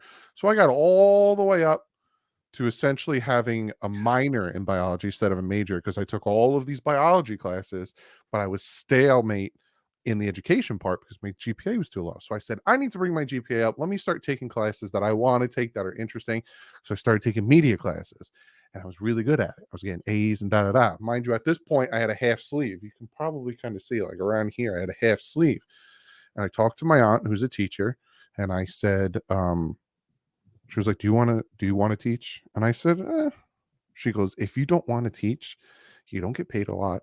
You get tortured and the government doesn't. And you can't do shit now. You can't do shit anymore. She's like, do what you want. And I was like, well, I want to do media. I want to make movies. I want to do all this stuff. So she was like, do that. Don't be a teacher. So I said, all right. And I became a media major. And then I finished my sleeve because I wasn't going to be a teacher anymore. And I graduated. I have one more class. I have to take cell biology. And I have a minor in biology. I have one more class to take. Are you going to do it just to have it? I might have a major in bachelor. I graduated high school, and after I graduated high school, I was like, the only way I ever would have went to college for me is to play football. Like that's all I ever wanted to do. And if I would have went, I would have went to a HBCU, and I would have pledged. And I would have been a football player, and I would have been there for the fucking party for 4 years, and I would have loved life every second of it. North Carolina A&T is where I wanted to go, and I probably would have went if I had went. And then after high school, I didn't play football anymore, so I wanted to work in radio. I wanted to do sports, so I ended up there was a broadcasting school in Baltimore for like 75, 74 years called the Broadcasting Institute of Maryland. And I went there and got a degree and worked for ESPN and CBS Radio in Baltimore and the Baltimore Orioles radio network and the Baltimore Ravens radio network, and did that for like 2 years. And then right at like 2008, when the fucking market crashed and everything went to shit, CBS Radio in Baltimore went from like 146 employees to like 60 overnight. So I was like gone. Yeah. I was one of the first. And so, I ended up working in sales and retail for a long time. And then I thought about going back to school a while back to go be a pastor. By the way, I'm sitting here cussing up a storm, and I got accepted for a master's program to be a pastor, to go to be a pastor. And I decided at the very last second, I'm like, no, I'm not going to. I love God. I believe in God, but this might not be my quote unquote ministry. So, but I always wanted to get back into sports radio. And so, this was, you can't, like the way like Big O did it, you can't do anymore. Like you can't work radio like that anymore. No, radio is it's a dead form. And the people that get those jobs now are former athletes or people that know and so I was like, I got to make my own lane. And so that's where I decided to do this. And it's tough. it's tough to do this. I try to tell people like this is no fucking joke. If you really want to do this, yeah. So you have to put your heart and work. Like this is going into my fourth year, and it's a lot of alone time, a lot of nights, a lot of arguments with your significant other about bills and money and a lot of debts because you want to put your heart and soul into this and make this, something that nobody else is doing. So, like when I saw Nikki get signed by Barstool, I loved it. I was so happy for him because I know the fucking work that goes into that shit. When Travis Wingfield got with the Dolphins, I was like, I know how fucking hard Travis got to be with the Dolphins. So, but I don't know if big break, but right now I just gotta. I've gotten to the point now where I've hit a wall a few times this summer. This off season, I hit a wall a few times where I was like, I don't know if I want, like, not that I want to keep doing this. I love it, but it's so hard. It's just there's a lot of you're this is me. The only way this succeeds is me, and the only way this fails is me. And but it's I'm just gonna keep riding it out and hope that a big break happens, or you could be doing this for 10 years before you get your big break. So I'm just keeping on with the keep on. Yeah, I just been grinding. I haven't gotten a big break. Like, I think my biggest break was that I was on ESPN that one time for the draft where it was like 10 seconds of me saying something. Other than that, this is just a lot of me doing like what this whole month. I don't think I've taken a day off. I think I've been making a video, sometimes multiple videos every day. And it's just once training camp comes, and I thought to myself, I should take a break before training camp comes, but I had so much content that I wanted to do that I didn't. And then training camp comes, and once training camp's here, that's when the train takes off, and I don't get a break because then the season starts. And then when the season starts, I have videos crazy, yeah. Monday, Tuesday, Wednesday, Thursday, Friday. I give myself Saturday, and then I have 2 videos on You're Sunday. good at the video editing and stuff. That's what you went to school for and shit. And that's where I need to do better, but it's not my ministry, right? Like I want to host, I want to interview people, I want to be with the fans, I want to be with the players and do all the in front of the camera stuff, and the behind the camera stuff I struggle with. So what might take you 2 hours or 3 hours to do might take me 6 hours to do. So in the beginning, like my first year, I was putting my first year of doing this, I was putting 12, 15-hour days doing this. Like making the clips, making the backgrounds, the overlays, all that shit. And then eventually, probably around 2.5 years, I just was like, all right, this is what it's going to look like. And I'm just going to be happy with it and just know that it's about the content sometimes. And it's tough, And so lately I've done a few YouTube shorts and TikTok videos that I think are good, and I want to keep doing them, but it's just, it takes a lot to do. And so I think part of the reason I'm not where I want to be is the other shit that I know that would propel me to that next level. It's the work. It's the work that goes into it. And so,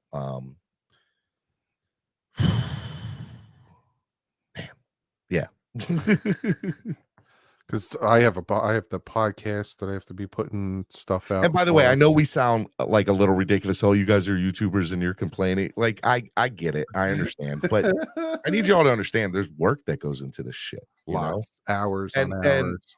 And when football, look, it wasn't like this in the past probably 10 weeks. I did slack off in the last 10 weeks, but I hit like a mental roadblock, to be fair to people. So just to be transparent, like I was not in a great place. And then the last week or so, the last few weeks, as football season's now kind of getting back on, I'm like, okay, I'm ready to get back into this shit. But it's tough. It's tough, especially in the off season, because there's like, I don't want to fucking talk about Dalvin Cook every single day. I don't want to talk about Tua every single day. Listen here, man. What are you trying to say? I didn't want to either. I just want to put that out there for anyone But who's there's on my nothing channel. fucking else to talk about. So when you get in the chat and you say, how many times are we going to talk about this? There's nothing fucking else to talk about in the off season. And that's the funny thing, because people will say that to me. They'll be like, well, why are you still talking about this? And it's because I weigh it. If there is 70 to 80% of people that want updates on Dalvin Cook, and then there's 30% that don't, I'm going to do what the 70% want. I'm going to have to just deal with the 30% that is like, because I've had people unsubscribe. I've noticed it. It'll like tick away. I'll lose like two or three, because they're probably like, I'm tired of him talking about Dalvin Cook. But it's a thing. He's out there. Yeah, but you've been doing this now, what, 7 years? 5. So I'm in 3. Yeah, I started in 2018. That's why there's an 18 on my jersey. But when you started this, there was you, TD, K Flex, and Reason. That was Great one. That was it. Reason started with TD. He was on TD's Tuesday panel. So there was, and now there's 30 different, and I love all of them. Like, I support all of them. I want them to come on the show. I want them to like I love what Nando Talk is doing, and the Finn's Tailgates doing, and the Miami Fan Talk Show, and Finn Talk Network, and there's a million other ones out there, and I love them, and I support them all, and I want them to fucking grow and be great, because this is what I wanted to do, right? So it's hard. and I know it's not hard work out in the sun and hard labor, but and it's I did that. But I love it though. I love doing this. I just want to keep loving it. I worked down. I want to pay bills. Painting. My wife wants me to pay bills too. To be fair, that's what changes it. Once your income matches your happiness, that's when all of a sudden you're like, oh, all right. Yeah, I'm not there yet. It's hard to get there. And no, and it's weird, because they're like I'll do, hey guys, donate to the channel, helps the channel grow, and then I'll have people like Douglie doesn't ask for shit, and I'm like, Douglie has 40 fucking thousand subscribers and has been doing this 2.5 years longer than me, and built up his fucking thing, and y'all can say what y'all want, but it's just. Douglas doesn't ask for things. Yeah, I've had like straight people like tell me that, and I'm like, guys, you guys see me up here for 3 or 4 hours every day. You guys see, it's. I feel like when I get it, I'm like, oh my god, that's awesome. But yeah, no. The only thing I'll ever ask for is to hit the like button. Helps with the algorithm. I think. I don't know. I've heard that. I don't know if that's true. The algorithm is so fucked now. Yeah. It's all backwards. In the last year and a half, they've changed everything. Mm-hmm. And there's shit that gets but let me ask you, does your shit get flagged a lot, like videos? Depends. Like when I did the one with Tua getting on the top 100, it got flagged because I had the clip of Tua in it. So then I just took the clip out. So now, like, if you watch it, it's probably like me reacting to something and you don't know what it is. You don't know what it is. Fuck. There is a thing called fair use that you can fight it. And I could have fought it and I could have won, but I just don't feel like fighting it. So I'll just take the clip out. But it's dumb because you're allowed to react to things. You're changing the content by your reaction to it and by pausing and talking about it. It's fair use, but I'm just like, I don't care at this point. It's not worth the fight.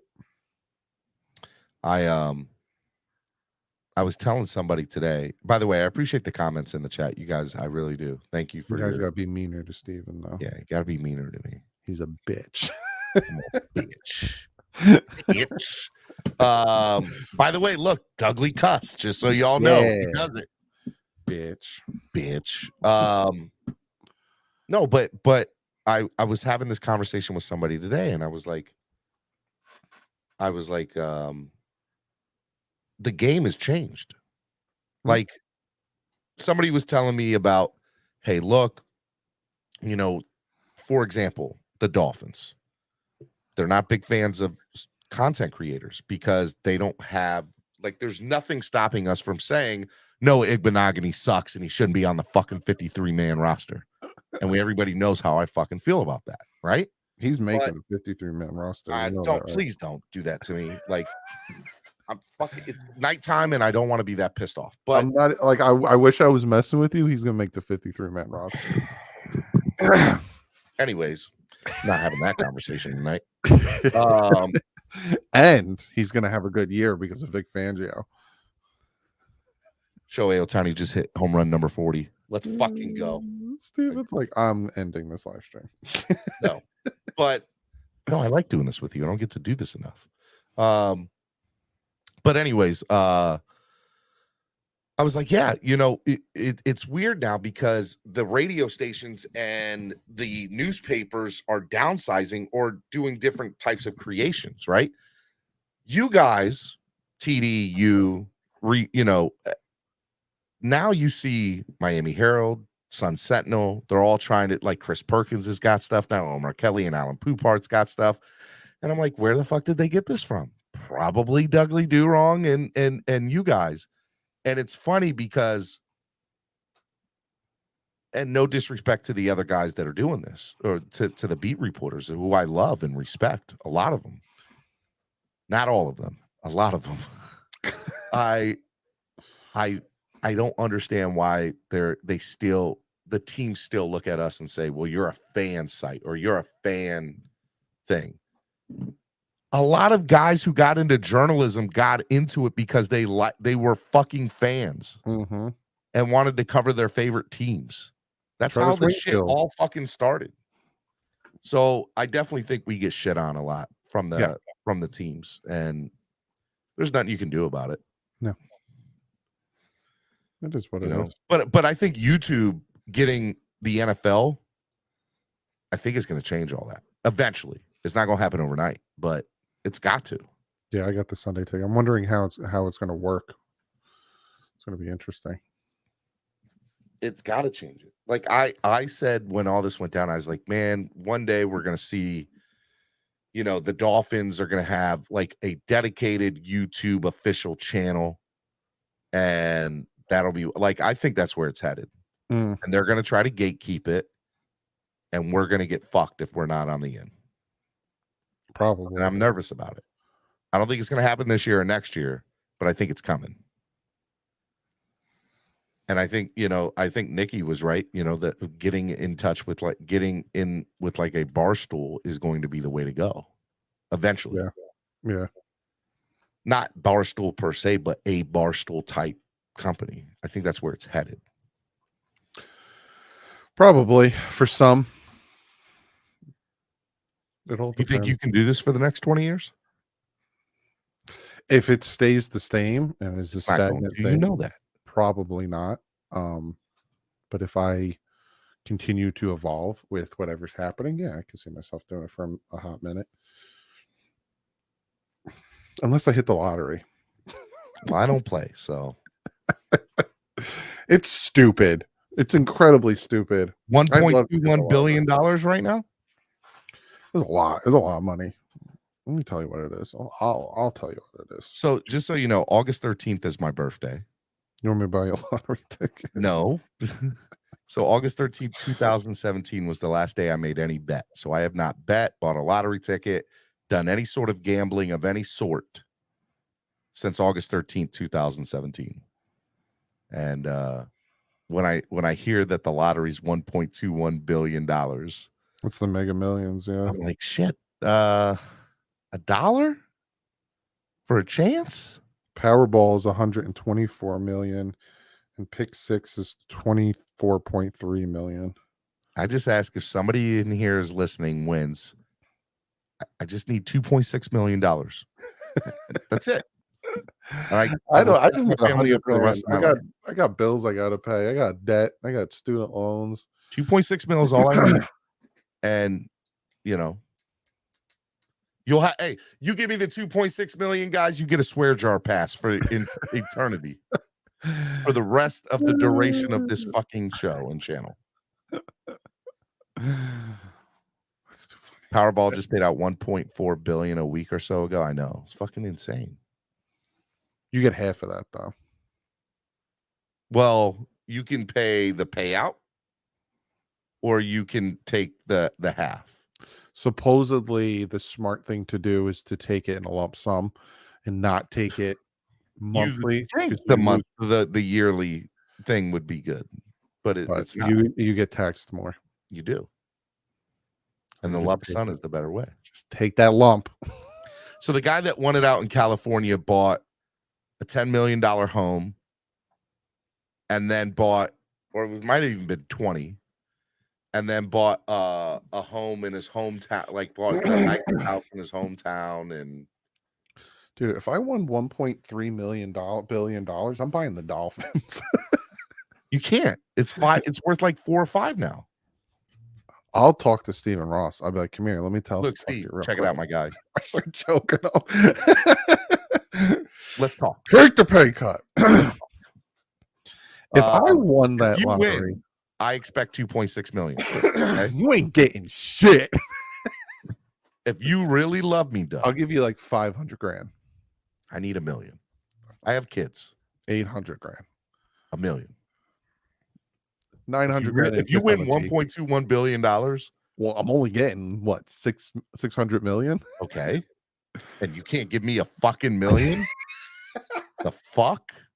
I don't play. If I did play and I won, I would give you $1 million. That's the type of guy I am, but I 850,000 don't and play. a kiss on the cheek. I think my kisses on the cheek are worth $150,000. 150? 150,000 because I give you 850 and a kiss on the cheek. See, fucking inflation is a bitch. Yeah, my kiss has gone up. They used to be like $5. Back in the day. Dude, I would not do anything different. All these people are like, I just won $200 million. I'm gonna buy this. See, the problem with winning that though is everybody and their brother would ask you for money. That's where I found an article on that. You don't let anyone know, right? You get the money under a surname. You get lawyers. You get a trust that you put the money in. So all of a sudden, I go from living in a 2-bedroom apartment all of a sudden to having a fucking oceanfront property on Miami Beach. That's what your background Nothing is. happened, guys. Nothing happened. But see, that's where I'm different than these people because I would stay in my house. I like my house. I like my neighborhood. I would fix it up. There's parts of it I don't like. Like I lower the floor. You live in a townhouse? No, I have a colonial. Colonial. I have a 3-bedroom now, 4-bedroom. I'm doing house hunting right now in Mississippi. You can find some nice houses for a decent price in Mississippi. Oh my God, seriously. If I had a real estate license in Mississippi, I'd be a realtor.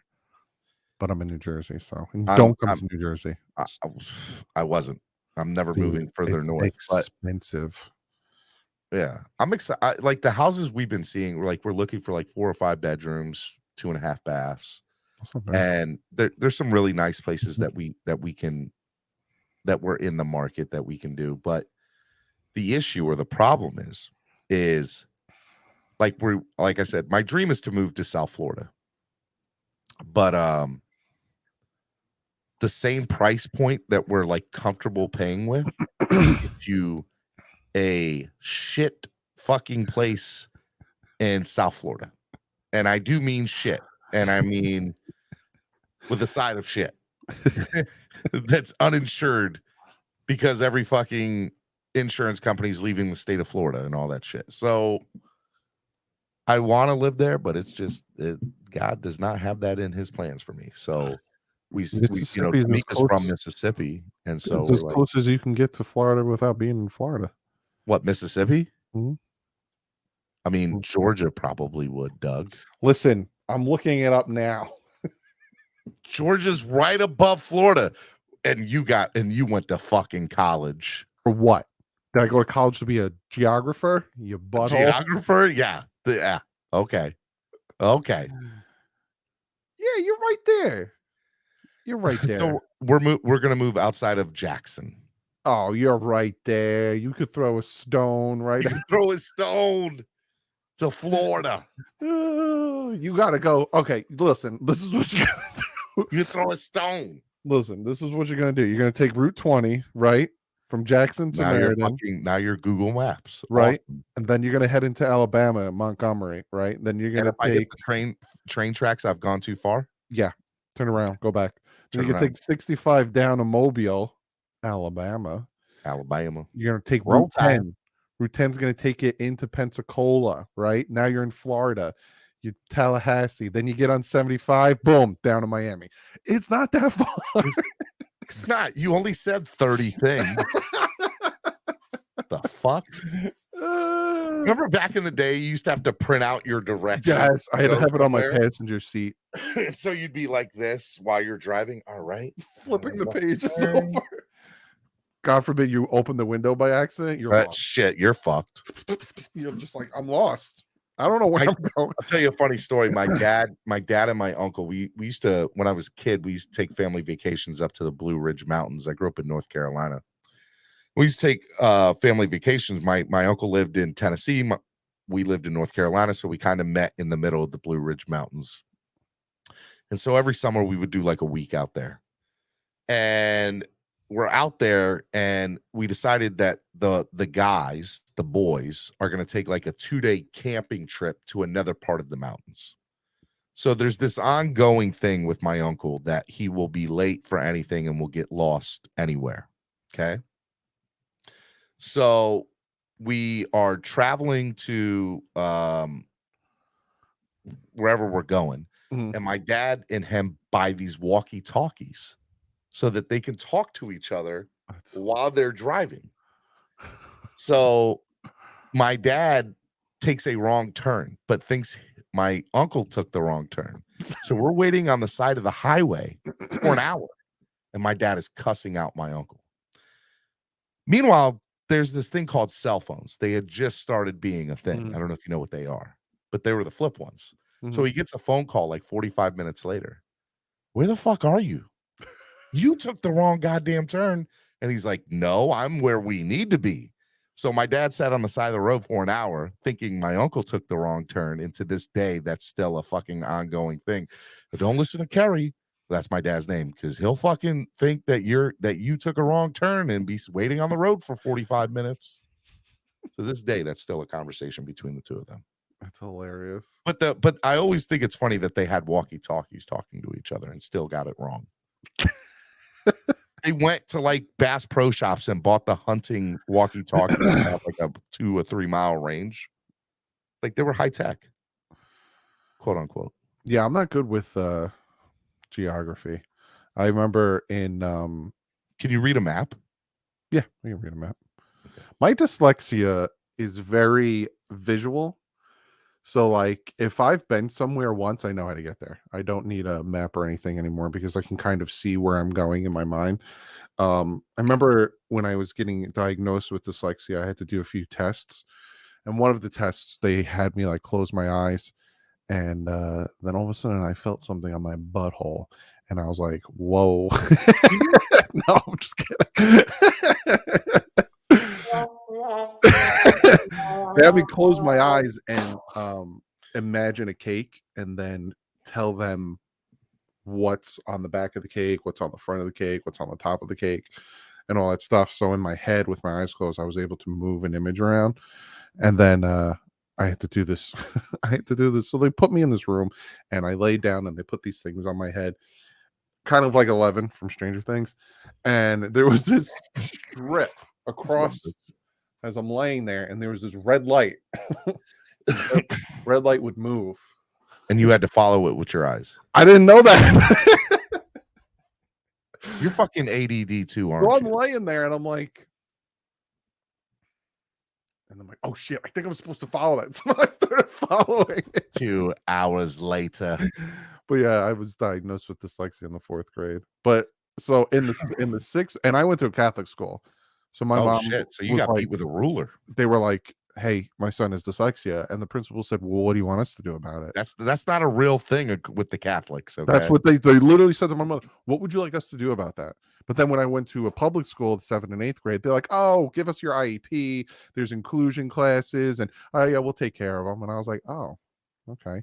But in the 6th grade, when I was in Catholic school, we had to do states and capitals, and we failed. The whole I class can, by failed. the way, I can do terms. the states in order I alphabetically. hate you because we we had to Story. we had to do it, and then the teacher was like, "Look, if you guys all pass the test, we'll have a pizza party." And the whole class, Leave you wrong. Fucked you all up. dude, it was like out of a movie. They hated you. The whole class At one time, looked at you. looked at "You me, motherfucker." and I looked at him like this. I guess we're not having pizza. Oh, And I oh, failed. Dude, I had to go to summer shit. school. I had to go to summer school for social studies because I failed. But they wouldn't take your, like, they didn't take the time to just deal with your No, my stupidity. problem. Oh to- no, my dyslexia. Yeah, no. That's Okay, not a maybe real you know what thing. we'll do when he takes the test, we'll put him in a different room so he has more time. Bitch, that's not gonna help. There's other things going on, sister. Well, I mean, look, back in the day, they didn't. I was about they to say didn't my understand principal's that. name. I didn't want to blow her up. Actually, I don't know if she's alive still. Sister So Charlene. fuck that bitch. I used to get yelled Did at you, all the did time. you get beat with rulers though? on the hands. Yes. They would hit us on the hands. In 2nd grade, we were allowed to get whoopings with paddles on our Like, butt. Like True Dazed and story. Confused style. Thank you, sir. May I have another? Yes, sort of like that. And I did get whooped in the 2nd grade. True story. We got That our was ears bad. pulled. My fun fact, right? If you feel And by the way, mine was a public school, just to be fair. God damn. If you feel the back of your ear on this ear, it's dislocated. You can Is everybody's ear like that? I can feel the cartilage that's supposed to be attached to my head, and that's from my ear constantly getting pulled by nuns because I never did my homework. So you hated religion, Dude, growing up. I went to Catholic school from kindergarten to 6th grade. I was an altar boy, 4th, 5th, and 6th grade. Dude, religion was shoved down my throat.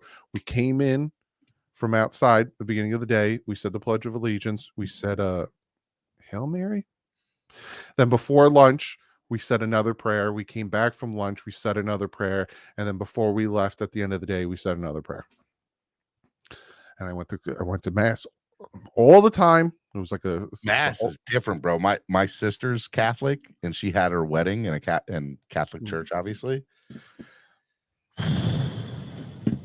Let me just tell y'all.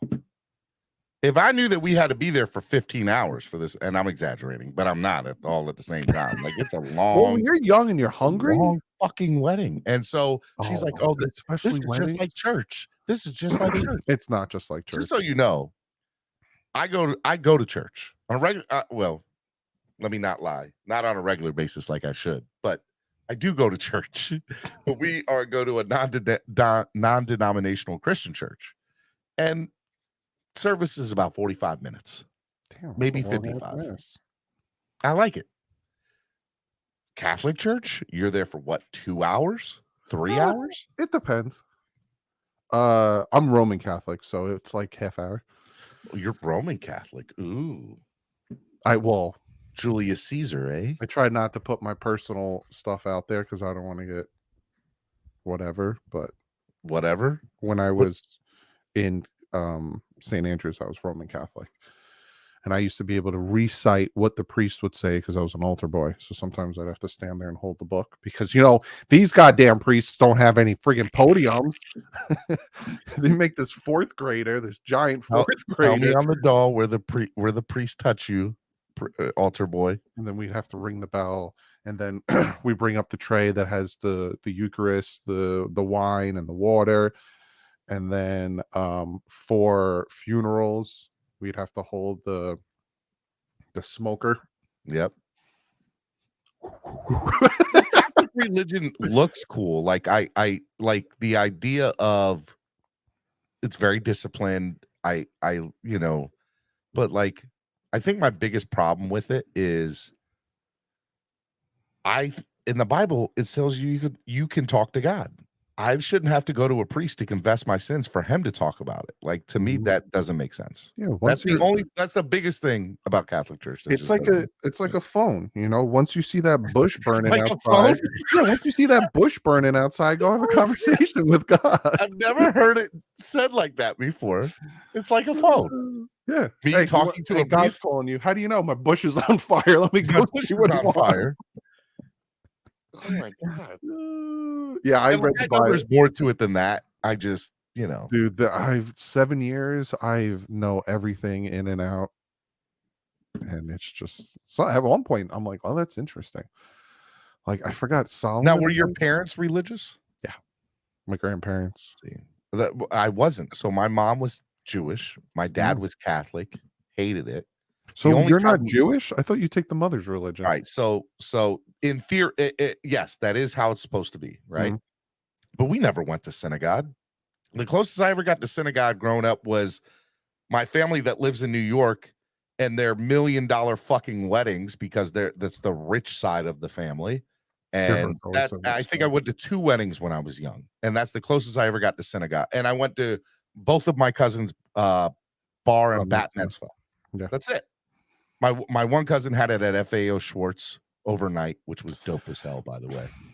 I got to say something about FAO Schwartz, but continue your story. And then my dad was Catholic, and he hated religion. So the closest we ever got to church was Vacation Bible School in Southern Baptist churches, because we lived in North Carolina. So that's the that was it. So 1 week a year, I went to Vacation Bible School.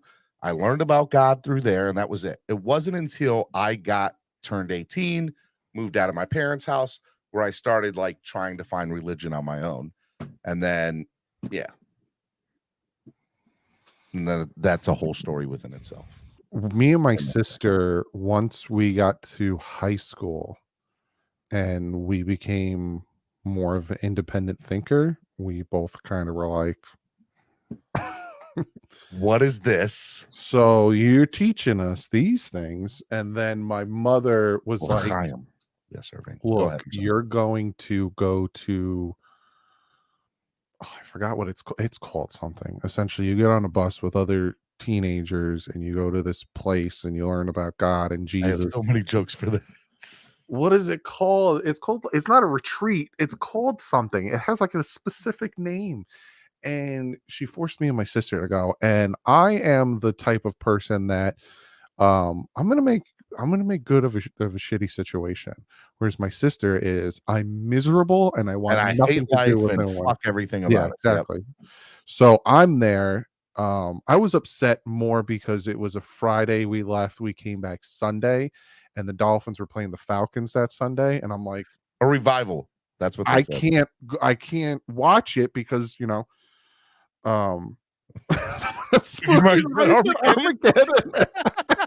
love it. But like they gave us like a journal to write in to God and stuff, and like they would teach us something, and then we'd have to write in it and stuff. And me and my sister did not take it seriously. So there was like the group of us, there was like maybe 8 of us that were like, oh, why are we here? And they kind of gravitated towards me and my sister because they noticed we didn't care, and we were like laughing. Like they would say something and me and my sister would be like, and we'd start laughing. And at one point we would write in our journals, it was just like a blue paperback book, and we would start like passing it around the group. And my sister, they were like, okay, after what you heard in today's lesson, write down your feelings and pilgrimage, they all that stuff. And no, I was in a pilgrimage. I forgot what it was called. I'd have to text my sister, she would know. And my sister said, Jesus. Gee, that's none of your goddamn business, G. She said, Jesus is everywhere. Jesus is something, whether it's breakfast, lunch, or dinner. He's when there. You put Jesus on a bagel, you can have Jesus anytime. And it like that's what we didn't take it seriously at all. At one point, dude, I think it was like the last day, I think it was Saturday or something, they blindfolded you, right? Mind you, this place said sounds like Hitler's Youth Club. Dude, tell me about it. This place was down by Asbury and the house was on a cliff. and there was an ocean, and Your they blindfolded you. did not love you. I just want to say that. Dude, it's so weird. They blindfolded He you said, "Get the fuck out of here. We need to have some." and they walked you right to like random people, and all the it was Were like a you camp, Jehovah's Witness? dude. It was like a camp because all of the people, like there was like the 2 adults, but then all of the people that were teaching you were like either your age or like a few years older than you, and they would walk you to them, and then they would say something to you like God loves you or something, and then they would hug you. Mind you, you're blindfolded. With you. You can't see shit. In the back of my head, I'm like, they're gonna push my ass off I'm this going to fucking cliff. die. Like I'm dead. They're gonna take the blindfold off me. I'm gonna look down. All of my people that were in there with me are just piled at the bottom. My people And they're gonna push go. my ass off. I love it. I forgot what it was called. I think it started with a D. I think it was called like dementia. Dementia? No, I don't think that's what it is, but I got you. I'll figure it out in my head. Man, it's so weird. And you know what's funny? I think that's why, to bring it all full circle, I think that's why I loved the Dolphins growing up, because it was the only. I'm not lying. I didn't have religion growing up, so like the Dolphins growing up were my religion. Like I fell in love with them. They were. I was a military brat. I fucking moved. I went to 5 different elementary schools. Damn. 5. Just so you know, you're only supposed to be in elementary school for 6 years. I went to 5 different elementary schools. So, oh yeah, you're one more time. I'm having a brain fart. Your school system is different. Like Bayonne, where I came from, Bayonne, like that. There's grammar school, kindergarten to 8th grade, and then there's high school, which is 9th to 12th. That's it. No, so elementary school was pre-K or kindergarten, depending on which one you went to, through 5th. Middle school was 6th through 8th, and then high school was 9th through 12th. That's weird. Weird. What? That's how it is. Anything else is weird. That's how I've always known. In my town, and it's not even a New Jersey thing, because the town I'm in now, they have middle schools, and I'm like, well, I always thought junior high school was weird. I'm like, what the fuck is junior high school? Yeah, those are. It's the same thing, but it's up to 5th, and then it's 6th, 7th, 8th, and then freshman year, and then your last 3 is high school. It's so weird. Why am I looking it up on my phone? I have a damn computer right here. You have a computer. A computer. Hey, side note, totally unrelated. UFOs are real. That shit. They said it's real, Doug. They confirmed it. The government confirmed it. Aliens are real. They exist. I wish my you mom have nothing to say on that matter. I'm gonna text my mom. Let's see if she's up. Hey, Mom. I know it's almost 1 o'clock in the morning, but need to ask you a question. Hey, Mom, I'm doing a show, and I need doing a stupid ass show with a stupid ass guy. I'm doing a stupid ass show with a stupid ass. I didn't mean for you to like tell your mom that. Now your mom's gonna think I'm stupid ass, or she thinks I'm drunk. And that what was that thing that tracks? You forced. I haven't drank in like 4 or 5 years. Forced me and. Oh, I need to tell you. I haven't told you the story. People on my show have listened to it, but I haven't told you. Catholic.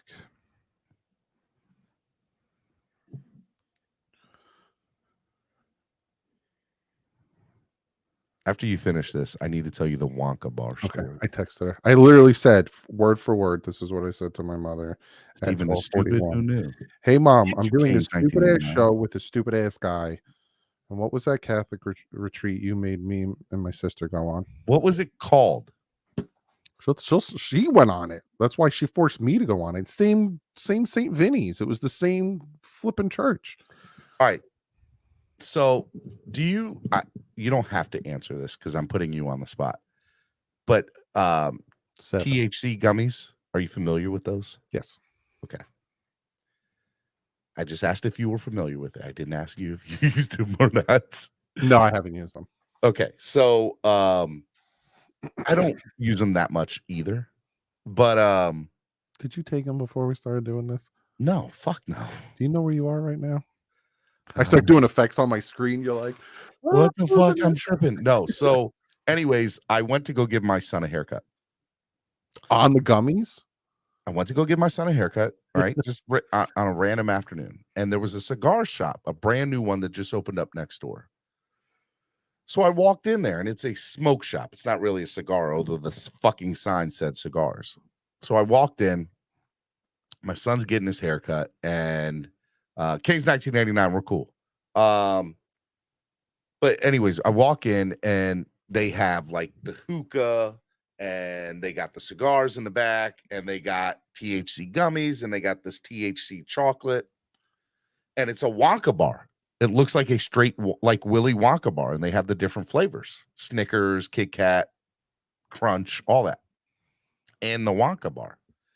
And I was like, "Oh, that looks really cool." All right. He's like, "Do you want to try a piece?" I'm a fat guy. Of course I want to fucking try a piece of chocolate. Yes. I will try he's like, "Take 2 pieces." Since when did you become a fat guy? I'm like, "No." I'm like, "Dude, I just need one." So I literally took the size of my thumb, the fingernail of my thumb. The fingernail. Took that small of a bite of chocolate. Okay? The THC chocolate. I'm good. Go do my rest of the store. Didn't even think anything of it. Now, mind you, pause the story for a second. I have THC gummies that I think they come in a bag of 8, and it took me the last bag I had, I used it all in 8 months. Like, I don't use it that often. It's very rare that I have one. And when I do, I don't really have any effect to it, right?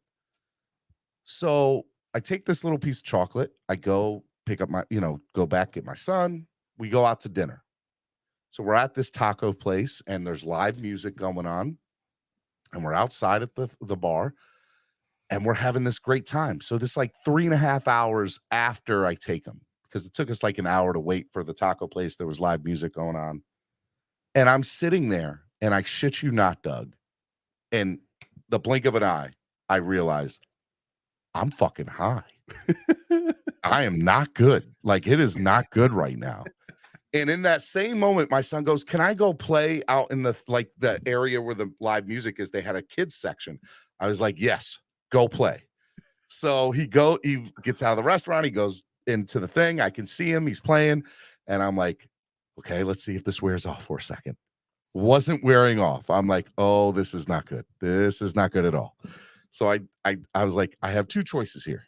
I can either wait this out, which I don't know what which I really don't want to do with my son, or I could text my wife, who's going to be furious with me.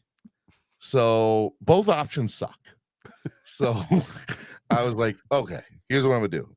So I text my wife. I was like, "So I took Steven to go get a haircut, and I took this piece of chocolate that might have had some THC in it as a sample, and I'm pretty high right now. So I need you to Uber."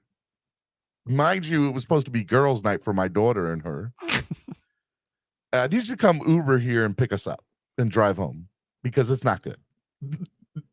So she shows up, and she just gave me the look of death. Now, it was okay after it was all said and done, but I did the right thing. Yeah, she can only be so mad because you were smart. I was, but let me tell you, I will never ever take, you know how they teach you, don't take chocolate or candy from a stranger, because you don't. I apparently didn't learn that fucking lesson, Doug. I didn't learn it. So I was an adult. Had razor blades in it. So my wife decided to use it as a teaching lesson for my children. Don't take, candy from that you don't know. Yep. So it was a good learning lesson for my children. Meanwhile, let me just say, a fingernail worth of chocolate fucked me up. Dude, they can put a lot in that stuff. They can put a lot. It's not regulated. And no. And to be fair, like, I didn't even think about it. Like, it was so innocent of just me taking it. I didn't even think about it. And that's what my wife said. She's like, you don't know, like that one piece of chocolate could have had all the THC in it, Mhm. out of the whole thing. The So last time I got high, it was Father's Day because my dad loves the Mary Jane. the Mary Jane. Ooh. 2018. Yeah, it's been about Okay, 5 years ago was the it's last been time I 5 got high. years, sir. And I didn't have fun. Let's just say that. Me and my friend call it time traveling. That's your code name for it. Because I can't remember what happened 5 seconds ago. It's black. Oh, Like my memory's black. So all of a sudden it's just Your everything that has memory's happened. black? That's not racist at all, Doug. No, like it's like, you It's know, like blank. no, It's black. it's black. I don't know how to take that, Doug. Like you're looking at a screen, it's black. That's blank. No, man, it's black. Black. Blank. Like just imagine like in your brain, black. Like space. My wife is black. Wow, Your that's racist. your memory was blank. No, man, I'm telling you, the color black. It was It is, black. that's not a thing, Doug. Oh, it was for me. It was like the first time I got high, it was nice. It was very calming. And I was like, this is nice. My friend Spooky looked at Myers me. says my dad is too old school. He still refers to weed as pot. You have the pot. My dad. My wife tells the story about a friend of hers, mom, I think, still says that. Do you have the pot? My dad would smoke anybody under. We met one of the very first time I went to a game as Douglie Durong, which is weird to I say went to a game as my because now alter no, ego. well, I Douglie wasn't even Durong. really known. I think I didn't have that many subs. I think I had like 8,000 or something like that. But one of the subs, I just said, "Hey, I'm at the parking lot here. If you want to come say hi." He came running over. He said hi to me, and I'm like, "Hey, man!" And he was, I think I was live streaming, and he was like, "Doug is tall," and he hugged me, and his head was like in my chest. And then my dad looked at him and was like, "Hey, do you?" And the guy was like, "Yeah," and then he went in the car. I'm so stoned. You don't mess with my dad when it comes to that stuff. He is ridiculous. How old's your dad? He's turning 60 on the 15th. Awesome. Shout out to dad. Well, he's a Yeah, Leo like me. Let's go. They had me and my sister when they were young. I think my parents were like 21, 22 when they had my sister, and then they were 23, 24 when they had me. You're the youngest of two. Yeah, I'm the youngest of two. I'm the oldest. How many? Two, but my biological father, whom I've never met, had a daughter, which is my sister, and her mom and my mom found out about each other and had us meet and get to know each other. So I know, I know my sister and everything, which is dope. Yeah. My wife wants more kids. We only have one right now. Let me tell you something. Okay. Let me tell you something. Let me tell you something here, bud. My wife and I have this kind of funny saying. So 2 is good. Okay. There's an even number of guards and prisoners. When you get to 3 kids, the prisoners now have outnumbered the guards. Okay. It's not good. So after 2, we were like, we're done. No it's so good. No more. So good. Do not want to be outnumbered. Okay. Oh, she wanted, when we first started talking about having kids, which was like, we've been together. We've been married for, it's going to be a year. I think a year in December, but we've been together for, it's going to be 9 years in January. Shout out to you guys. But when we first started, like, okay, well, how many kids do you want, this and that? She's like, I want 4. That didn't scare you at all. I was like, bitch, do I have a monocle and a top hat? Like, how the fuck are we gonna afford 4 goddamn? I was 4 like, listen, like, and I think I just graduated college. So like I had aspirations of like making movies and winning an Oscar as an editor, because that was a new category they put in it and everything. I was like, when I win an Oscar, then sure, we'll have 4 kids. But right now, I'm making nothing. So 4 kids. And then little Joseph. Now here's the funny part about all this, right? My wife is just a couple years older than me. Okay. I don't want to throw her age out. She's 13 years older than me. Okay. So when after our second kid, we were like, all right, so am I getting the snip or tubes getting tied? Right. And I was like, well, I'm younger than you. I might want to have more kids one day. I can't believe I said that. Number one, I'm an asshole. But yeah, looking back on it, yeah, it should have been the other. She's listening to all of this, by the way. She's probably like, you're an asshole. I'm older. I'm older by a year. My wife is born 88. I was born 87. So I'm You were older born by in a year. 88? 87. She was born 88. Okay, I'm an 88 guy. I know you're an 88 guy. I like the 88, my guy. I fucking hate you sometimes. I know you're an 88. Well, and it's funny, our birthdays are like a week apart. She's September 15th. I'm September 27th. You're a Virgo? No, I'm a Libra, you stupid son of a. Is she a Virgo? I don't know. Is she a Virgo? Well, my wife's birthday is September 2nd, and she's a Virgo. Let's find out, because that's what the internet's for. What am I looking up? Virgo dates. Virgo dates. There it is. Virgo dates are, yes, she's a Virgo. So I've never met your wife. You've never told me anything about her. Are you ready? Mhm. Here, I'm going to give you how your wife is. She's a perfectionist. There's nothing that she can do is wrong. She's got to be right about everything. She's perfect. And you should always listen to her because she always knows best. You got one out of them right. She is so down on herself. She thinks, well, she's a nurse, so she's just constantly told that she's wrong and she's an idiot by doctors who don't know any fucking thing anyway. Say it again. Say the 5 again. I'll tell you which one you got right. You should listen to her more. No. Oh, that she's a perfectionist? No. That she's perfect? No. There's one that you were like, yeah, that's it. She's never wrong. Is it that one? It might be that one. You should know this. This is your wife, Doug. No, but there was one that you said, and I was like, yeah. Yeah, I think it's she. I think it was the one where you said she thinks she's never wrong. Yeah. They all think they're never wrong.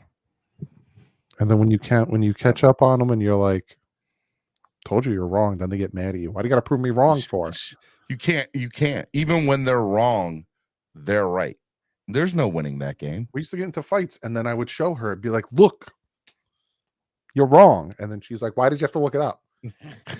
Why do you have to go to this thing called Google and show me that I'm instead of being wrong. Like, oh damn, my bad, I'm sorry. They're like, well, maybe don't be a dick and look it up. Let me be right. Shohei Ohtani, 40 home runs this season. Let's go. Shohei Ohtani, they blew a 9th inning lead and fall 4 back in the wild card race. Pitcher. The Angels waste Shohei Ohtani's 40th home run, blow 9th inning league, and fall 4 back in the wild. I don't know why the Angels fucking kept him. Dude, he's gonna make so much money. He's gonna get 600 mil. They're gonna give him the team. Can't do that. Well, I don't know baseball. I know in the NFL. Did you see the NFL came out and was like very adamant? Cannot give shares, cannot give any ownership rights to players. Because of Tom Brady, he wanted Vegas. I know. But they do it in almost every other sport, actually. And basketball can be done. Yeah, didn't Jordan play for the team that he had part ownership in? Wizards. Oh, let me ask you this question, you stupid son of a Michael Jordan or LeBron James? What about it? Who's the GOAT? The fucking LeBron is, bro. And anybody else who says differently sucks monkey balls. Real quick. I'm gonna slide in on you. What is LeBron's James? What is LeBron's James? What is LeBron James? No, He's what the- is LeBron's James? What is LeBron's James? What is his record in championship games? I don't know. He's been to like 11. Because I know Michael Jordan he's is won 6-0. Who gives a shit? That He is a hasn't team sport. lost. LeBron is the all-time leading scorer already.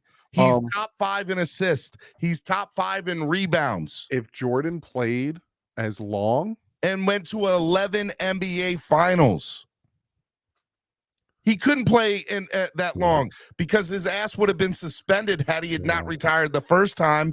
And after he retired the second time, I think he was going to get suspended again. It's King James all day. Fuck a Jordan. Fuck Michael. Wrong all day. LeBron James all that fucking flopping day. ass bitch. I used to like LeBron. I used to be like, what do you mean you used to? Why don't you like LeBron now? Flops. Oh, I don't watch basketball. Everybody in the NBA No. You got to admit, LeBron is a big old baby, and that man cries. Do you see any other player throw a tantrum like he does? Yes, plenty of them.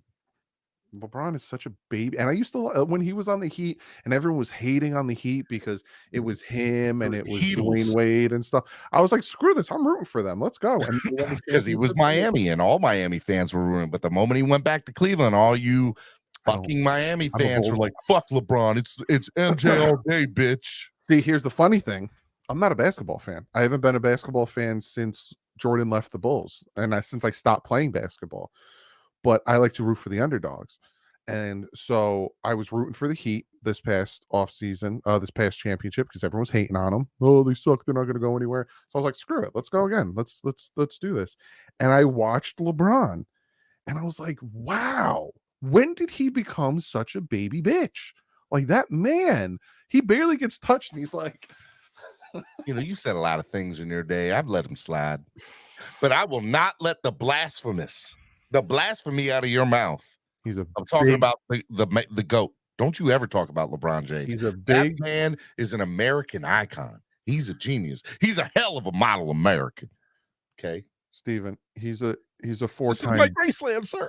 He's a 4-time B. 4-time B. He's a big, balding baby bitch.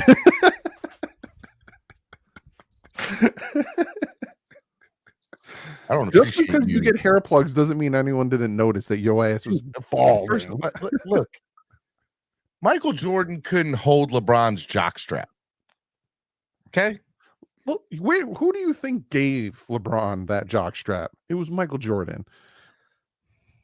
Michael, let's be fair, couldn't get past the Pistons, couldn't get past the Celtics in his first 7 years of the NBA. And the only reason he ended up getting there was Scotty, and that the rest of the NBA were big baby back bitches. Who the fuck did Charles Barkley play with? Don't worry, I'll wait. When did who else was there besides Stockton and Malone? Don't worry, I'll wait. I'm answering your question with a question. When did LeBron win his first championship? With the Heatles. Where was it? The Heatles. And who was on that team? That different NBA. And by the way, he had to beat some really good fucking teams then. Hey man, really good teams. I'll say this.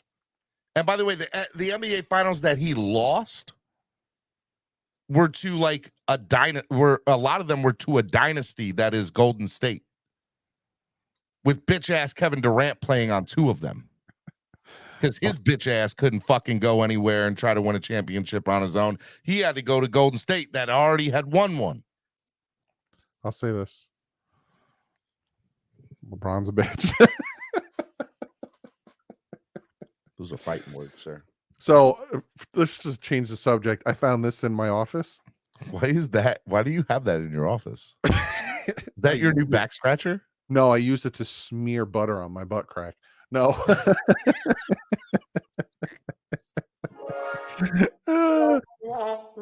My daughter was holding this, and my wife was having a little bit of a, you need to take her And I was like, Yes. well, I need to finish the video. Like, I need to finish uploading it. And she was like, well, you need to take her. So I said, Josephine, you want to come work with Daddy? And she said, sure. And this was in her hand. And it was right over here on my desk. And I was like, oh, she brought this down. I got to bring it back upstairs to the kitchen. Your daughter's name is Josephine? Josephine Ann. Savannah Grace for my daughter. It's after my wife's grandmother. Josephine's very Italian. You know, it's it's funny. funny. To do this. Look here. She knows how to do this. She does it with both hands. Mamma mia. I also taught her to say, mind your business. Mind your business. So she points at people. Like, my wife will come home from work and she'll be like, Josephine, how was your day with Daddy? And she goes, mind your business. I also taught You her need to record her saying that. Dude, I taught her how to punch. And my wife is not happy with it. Yeah, but she's a girl, and I don't goes trust to my any of these MFers out in the world. So I taught her how to punch people. That's what I did. I taught my daughter the same thing, and my wife has to go to her. You can hug mommy and you can kiss mommy, but you can't hit mommy. And so I taught my daughter, she will fuck somebody up one day. Like, she's got a fucking deadly right hook. She hurts me. She's 7 years old and she can hurt me. Yeah, I taught her how to punch and she beats the shit out of me, not my wife. But if you say you want to fight, she puts her hands up. But her cousin, her cousin is like 6, and again, she's going to be 3.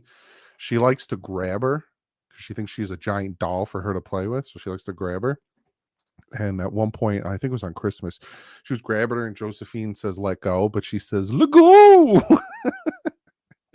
So she like tells her to get off her, and she's playing with her toys, and her cousin's sitting on the floor, and I'm sitting there watching the Dolphins Packers game, and out of the corner of my eye, I see Josephine stand next to her cousin who's sitting on the floor, look at her, and then punch her right in the arm.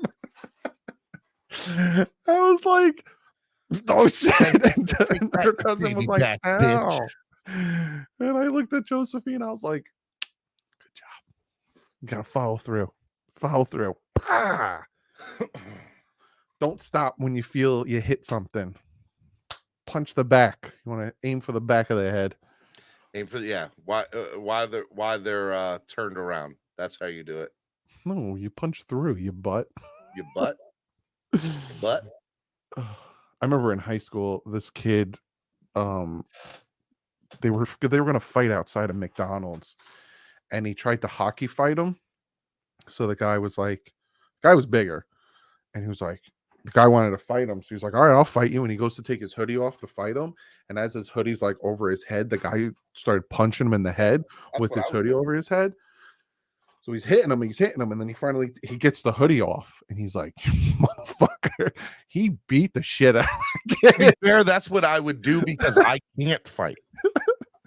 I'm going to take every upper hand I have in this bitch to fight. Oh my God, that kid got a beating of a lifetime. I was like, yep, yeah, you tried. And that's the best you could do. You should have ran. I am not a fighter, and I can admit that. It has not worked out well for me in the past. I'm trying to think how many times I got years ago. I've been in 3 fights in my entire life. I tried to, and I've lost 2 of them, and I can admit that. I'm okay with that. I'm okay with saying I'm not a fighter. Okay. Matter of fact, the very last fight I was ever in, I think I was 18 years old, maybe 19. And I was at a barbershop, my friend's barbershop. We were hanging out. It was after hours. We're drinking. We're having a good time. Well, me and this other guy at the barbershop got into it, like arguing back and forth. And I was like, well, let's go outside then, bitch. Oh, you're feeling spicy. What I didn't realize, Doug, is that when you say let's go outside, that means there's going to be a fight afterwards. So what did you think was going to happen? You're going to just talk? See, what had happened was we went outside and I started to do more talking, but the other guy didn't want to do any more talking. He was ready to go. So when I got outside and I started to talk, I got about 3 words in and he wasn't talking no more. And he hit me with one hit and I went backwards and my head hit the back of a car and I got knocked out. And the next thing I know, I woke up in the barbershop and they were like mad at him because they knew I can't fight and I'm not a fighter. And they're like, why the fuck did you do this? Meanwhile, I'm pretty sure I have a concussion. It was not good. So I just realized I'm not a fighter. Okay. I'm okay with that. I'm not a bitch, but I'm not a fighter. Okay? I can't fight. And I'm okay with people knowing that. This one dude wanted to fight me. And I think this was high school or college. He wanted to fight me. And I'm tall. And a lot of people see my height and they underestimate my strength in my lower body. Because he's like, oh, they're big. You know, you hit them, they fall, and yada, yada. So this guy thought it would be a good idea to try to spear me. So, like, hit me in my waist and grab and try to, like, bring me down. Because obviously I'm taller than him. So he can't really hit me in the face. And especially because I got a You're long 6'5". You're a fucking giant. I got a long wingspan, so I could probably hit you 2 times before you get close enough to hit me. You know what I'm saying? So he tries to hit me. He tries to like pin me. So he's got me, and he's trying to move me, and I'm not moving because I got tree trunks for legs. So I'm looking down at him. I'm like, dude, get off of me! And he's like trying to move. You got me. tree trunks for Dude, legs. So I just started friggin' elbowing him in the back. Thought this was MMA. Dude, it sounded like I was hitting the trunk of a car. It just boom, boom, boom. He didn't let go. So then I just threw one good knee and he lost his grip. And I just used my momentum and I just swung him off of me. That was the last fight you were ever in? I think the last fight I was almost ever in, I kicked a dude in the chest. Fuck. Again, I'm tall. So I have defense before you even get near me. I'm going to make sure you don't get near the core, you know? So you were like this. You were just holding. Come on, stop it. Just stop. I can. If I wanted to, I really could. And this guy was talking spicy, kind of like you were that day. But we were in a 7-Eleven parking Dude, I lot. wasn't talking spicy. I was just talking to talk, and I was drunk, and it did not work out well for me. You were talking bubbly. Now, here, real talk. The funny thing is, so after I like come to, I told you, they were legit ready to beat the guy up because he knocked me out. They were like, why the fuck did you do that to Steven? He's the fucking coolest guy. Why the fuck did you fight him? He's drunk. Leave him the fuck alone. And I was like, guys, I fucked up. Don't be mad at him. It was me. I didn't want him to get his ass beat because he beat my ass. But so we're in a 7-Eleven parking lot, and this guy and a bunch of his friends, they thought, again, I lived in Bayonne. It was right next to Jersey City. Bayonne. So he thought his shit don't stink, and he wanted to fight somebody. So it was me and 4 of my friends. And if we all stood at a lineup, it was like friend, me, friend. They were all like shoulder height with me. So he's like, you, because you're the tallest guy, and you got to go. That's what happens. Prison, prison rules apply. You go for the biggest parking lot. It was biggest person. Yep. Points at me. He says, you, and I'm like, me? He was like, I'm fighting you. And I said, dude, I don't know you, so I'm not fighting you. And he was like, well, it don't matter if you know me because I'm fighting you.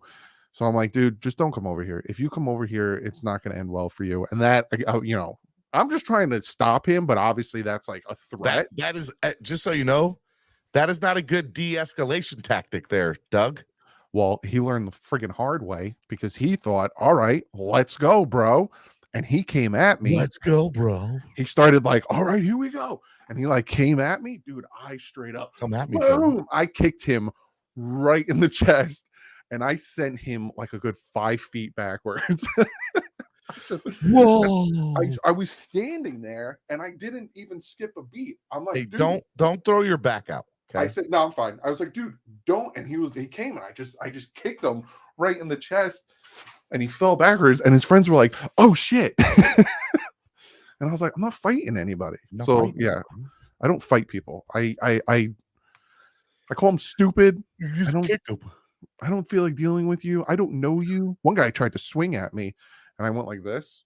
And he was like, why'd you flinch? I'm like, am I going to stand there? I didn't want to get hit in the face, you stupid idiot. I hated when people said that back in the day. Why did you flinch? Because I don't want to get hit. That is a human reaction. It's a known fact that if you're about to doesn't fight mean somebody, I'm scared. It just means I don't want to get hit. it's a known fact that if you're about to fight somebody and they talk for over a minute, they're not They gonna don't want to fight. They don't want to fight. And I was talking for over a minute, Doug, but it didn't work out well for That me. man wanted to fight. He was ready to fight, dude, and he you was got going to him fight me, in and he the did. worst way. Dude, my head had like a bump for like a week. It was not good. I dented the car. My head dented the bumper of the car. I headbutted somebody once too. Don't do Again, that. I de-escalate things in the way of Just so you know, your past two stories do not sound like you are good at de-escalation. well, because again, man came up to me, wanted to go, he's getting face to face with me, and I'm like, back up. I said, back up. I said, you're a little close. So I was like, I didn't push him. I just was like, back up, dude. You're a little close. And he's like, oh, blah, blah, in my face. And I said, back up. I don't like when people are this close to me. Oh, blah, blah. And then I just, I headbutted him. You got to do, the trick is you got to hit him with the bridge of your head, or your forehead, because that's where it's the hardest. I caught him right on the nose. And I didn't do it hard enough to break his nose, but when you bonk your nose and it like kind of like, you're like, oh. I've never bonked my nose, but I hear you. You've never bonked your nose? No, I don't. I've bonked my nose. I've bonked my nose plenty of times, but I caught him. Kevin said Doug de-escalates things by ending it fast. that sounds pretty accurate. Hey, real quick, this is a video from tonight at Canton. Zach out here signing autographs for the folks. That's awesome. I know like 4 or 5 people in here. There's my man Daniel, Benny. There's Finn Sasson, Maria, my man here. I'll forget his name. I'm sorry. I know your name. It's at night. This Falcons person's like, I don't know who that. Although the Buccaneer fans like, I don't know who this man is. Who the hell is this guy that everybody's trying to get a picture with him? Why are they all surrounding me? I would have kissed him right on the mouth. That's what he was trying to do right there. Come here, kiss me. Give me a kiss. Give me a kiss. Let's touch mustaches. Wait, you don't got a mustache. That's dope though that he went over there and right. Did you see Joe Klecko walk out? What do you mean he walked out? When they announced the Hall of Famers, you butthole. Oh, dude, he almost tripped. Yeah, he's got bad hips. Whoa. It's all in the hips. It's all in the hips. I like that kid's hair. Which one? Is that a kid? I only see the top of the head. Oh no, that's Sandy. Oh. She watches all of our shows. She has awesome hair. Yeah. That's Maria there. I like the kid with the sideshow bob hair too. Go back one. You're gonna laugh when you see him. I'm not making fun of him. I like his hair. Right here. He looks like sideshow Bob. Oh, right there. Yeah. Oh shit, yeah. He does. B McD said your head broke your fall. Oh, no doubt about that, B McD. I'm so excited to go this weekend. He was such an important part of like my childhood as a Dolphins fan. Right. I wanted to go to Jason Taylor. But wait, Cap for Life said that's my cue. Yo, I'm seeing doubles. Great show, guys. Take care. Stay safe, everyone. All right, Cap. Well, we've been doing this for 2.5 hours. I gotta go clean the kitchen. I'm sorry, 1:16. I already cleaned the kitchen. I did already. My wife told me that I should do it before so that when I finish, I can go straight to bed because my wife is perfect. She knows everything, and I should never question her. Now whisper to me the truth. She's not looking at me. She's got her headphones in, so I don't know if she's looking at me. Could you scare the shit out of her right now with her headphones in? I would not want to do that. I'd like to live, Doug. Thank you. That would not work out well for me. I used to scare the shit out of my wife when she was my girlfriend, and she hated it. She get real mad at me. But once I got this thing on my hand, she ain't going nowhere. So now Mario says, "Stay going, Steven. You're a natural at this, bro." Did you already talk about Cook? It's gone dead silent since he left New York. I know some things. Let's just leave it at that. He's going to end up in Miami. It's about the money. Okay, like we said before, Kevin. Money, money, money. It's about the money. The Dolphins are here. He's here, and he wants the Dolphins to come here. But Chris Greer's like, I'm not moving, and he's like, well, then I'm not moving, and that's where we're at. They're playing chicken. He's like, I'll go visit New England, and Chris Greer's like, go visit New England. I got 4 running backs that I'm fine with right now. He's not though. He's really not. I forgot I had a Snapple over here. You have a Snapple? Why? Give me the Snapple fact. Stephen D is a beautiful human being. You're goddamn right I am. Yeah. The average person takes 23,000 breaths a day. I'm gonna call cap on that one. I see what you did there. Supposedly some of the Snapple caps aren't true. Well, what if you're fat like me? Do I take more breaths? Well, it says the average person. Okay, I'm not the average person. I'm not the average person. I'm top 5% of my height. I went to Boston with my girlfriend, now wife, and they had a museum a science museum, and they showed the different heights. And I looked at where mine is, and it's like only 5% of the people in the world are your height. You tall motherfucker, you're a tall drink of water, aren't you? I'm gonna kiss you right on the mouth. No. People are gonna be like, I don't want to meet Doug anymore. He's gonna kiss me on the mouth. Doug after 1 a.m. gets a little handsy. Little handsy. With Doug. my mouth. Doug, let me just tell you that didn't work out well for Deshaun Watson. Okay, so calm down. Boo. Calm down. Lakers more like Dam goes to Heat and then delve into they're talking about something else. Caterer Phillips will be Defensive Player of the Year. Waddle will break single season yards. Tua will play every game. 3 takes. Man, I swear Tua better play a minimum of 15 games. 15 games minimum. Doug's overdosing on Snapple. I love Snapple. Snapple and Arnold Palmer. Arizona Arnold Palmer. Really? Ew. What is it about it you don't like? You don't like lemonade? Wrinkly balls and ew, gross. It ferments it, man. He has a 5-year plan. What is it? Don't die? You missed a movie quote I said to you before. What did you say? I said, that's assault, brother. I know that. Hold on.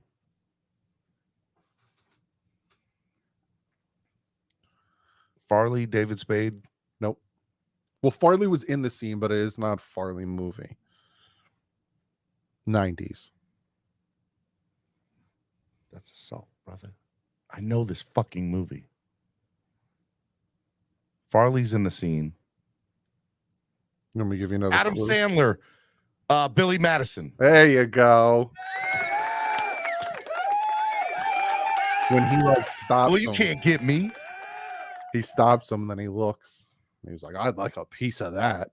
He's like, that's assault, brother. 1786. That is correct. That is correct. Fucking love it. He goes, oh, I'll give you another one, but everybody knows this one. I'm looking for Ray Finkel and a clean pair of shorts. What do you know about Ray Finkel? Soccer style kicker. And one hell of a model America. I got my dad a Ray Finkel jersey. Say what? I got my dad a Ray Finkel jersey, but he's superstitious like me, so he only wears the Ricky Williams jersey. That's the laces were out. They were in. Dan Marino should die of gonorrhea and rot in hell. Look, they're little footballs. That scene in the movie scared the shit out of me when I was a kid. What, Ace Ventura? When he goes up into his room. Oh yeah, it scared me. Something else. But I love the scene before it because he's like, she thinks he's coming home. See, the The engine's running, but there's nobody behind the wheel. The fuck? He went to Shady Acres in Tampa, and they're still calling us to get his stuff. That's my favorite part. Let's see that. And instant The replay. replay. Do-do-do-do-do-do-do-do. Halftime. Put me in, coach. I'm ready to play. Let's see that in super slow mo. Yummy. So good. He goes, New England clam chowder. The red or the Is white? that the red or the white? I can never remember that. White? The band that's playing is Cannibal Corpse too. I know that band. I don't like them, but I know the band in that movie, Cannibal Corpse. You can't understand anything they're saying. I could do it, but I might wake the baby up. I still have to finish soundproofing this room. He goes, give you another good line from me. He goes,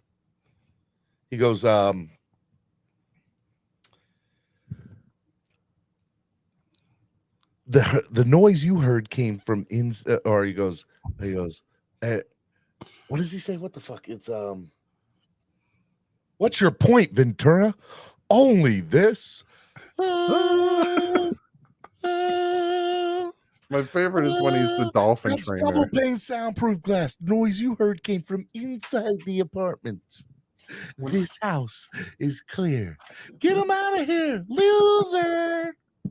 When he's the dolphin trainer. It's like, Yes. What is he, your boyfriend? Do you call him on the phone? Do you call him on the phone? Oh man. He's like, it's not Snowflake. It's a freaking shark. Come here, Snowflake. Come here.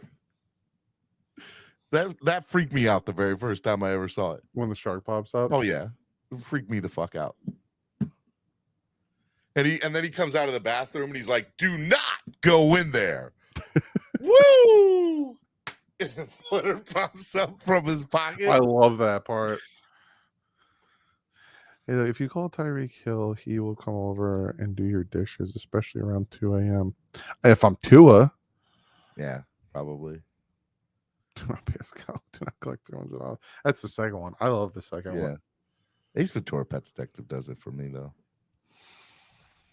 All right, it's 1:30. I gotta go do this, and then she's probably gonna wake. The baby's gonna probably wake up in an hour.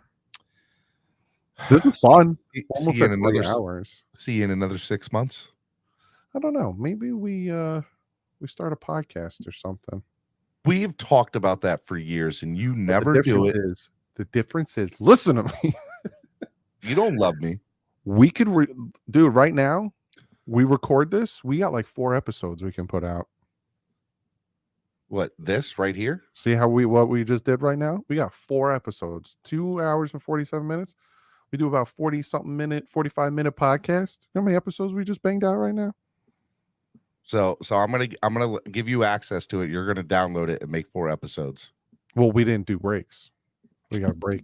We got to take a break. You just put it in, Mr. Editor. That's what she said.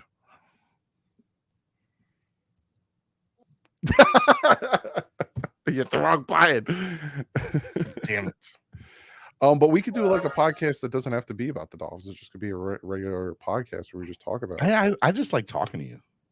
I don't give a fuck. We just have to because we don't even have to. It's so funny. People are like, do YouTubers talk to each other? All the time. All the fucking time. Especially when there's drama. And it's funny because you and I don't ever really get on shit together, but we talk. All the time. Late night podcast with Steven and Doug. What would we call it? Well, see, right now I put late night vibes live. If we did it the way I'm thinking, it would just come out at a normal time, so it wouldn't be late night. Unfiltered. Doug and Steven unfiltered. No BS with DS. That's stupid.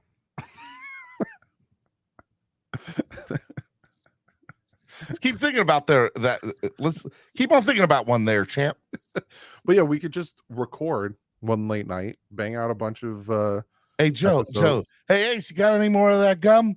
That's none of your damn business, and I'd prefer if you stay out of my personal affairs. They both got their heads sticking out the window. The Doug and Daniel's Fins Head pod. But would we talk about the Dolphins?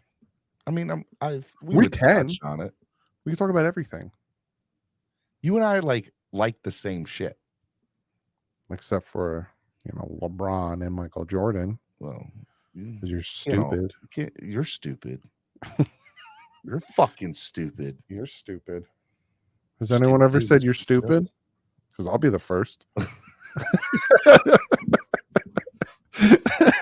No, you won't. Not at all. But yeah, for real, before I get out of here, we could just I'll record it on my shit and then I'll edit it. Because we could bang it out and then schedule it to upload. Yes, we can. We can definitely bang it out. If I'm doing that, you got to come up with a name. How about that? Pause. No, I can't. You're not allowed to say that anymore because we live in a politically correct society. You can't say that no more. Can't say what? Pause or bang it out. No homo. Not allowed to say that no more. Full homo. Can we say that? Maybe. If I was the king of the forest. If I were king of the forest. If I do that, then you have to come up with the name. I have to come up with the name and run it. I'll edit it. You run it. Come up with a name. What channel is it going to go on? It's not going to be. Well, that's a bridge we'll have to cross.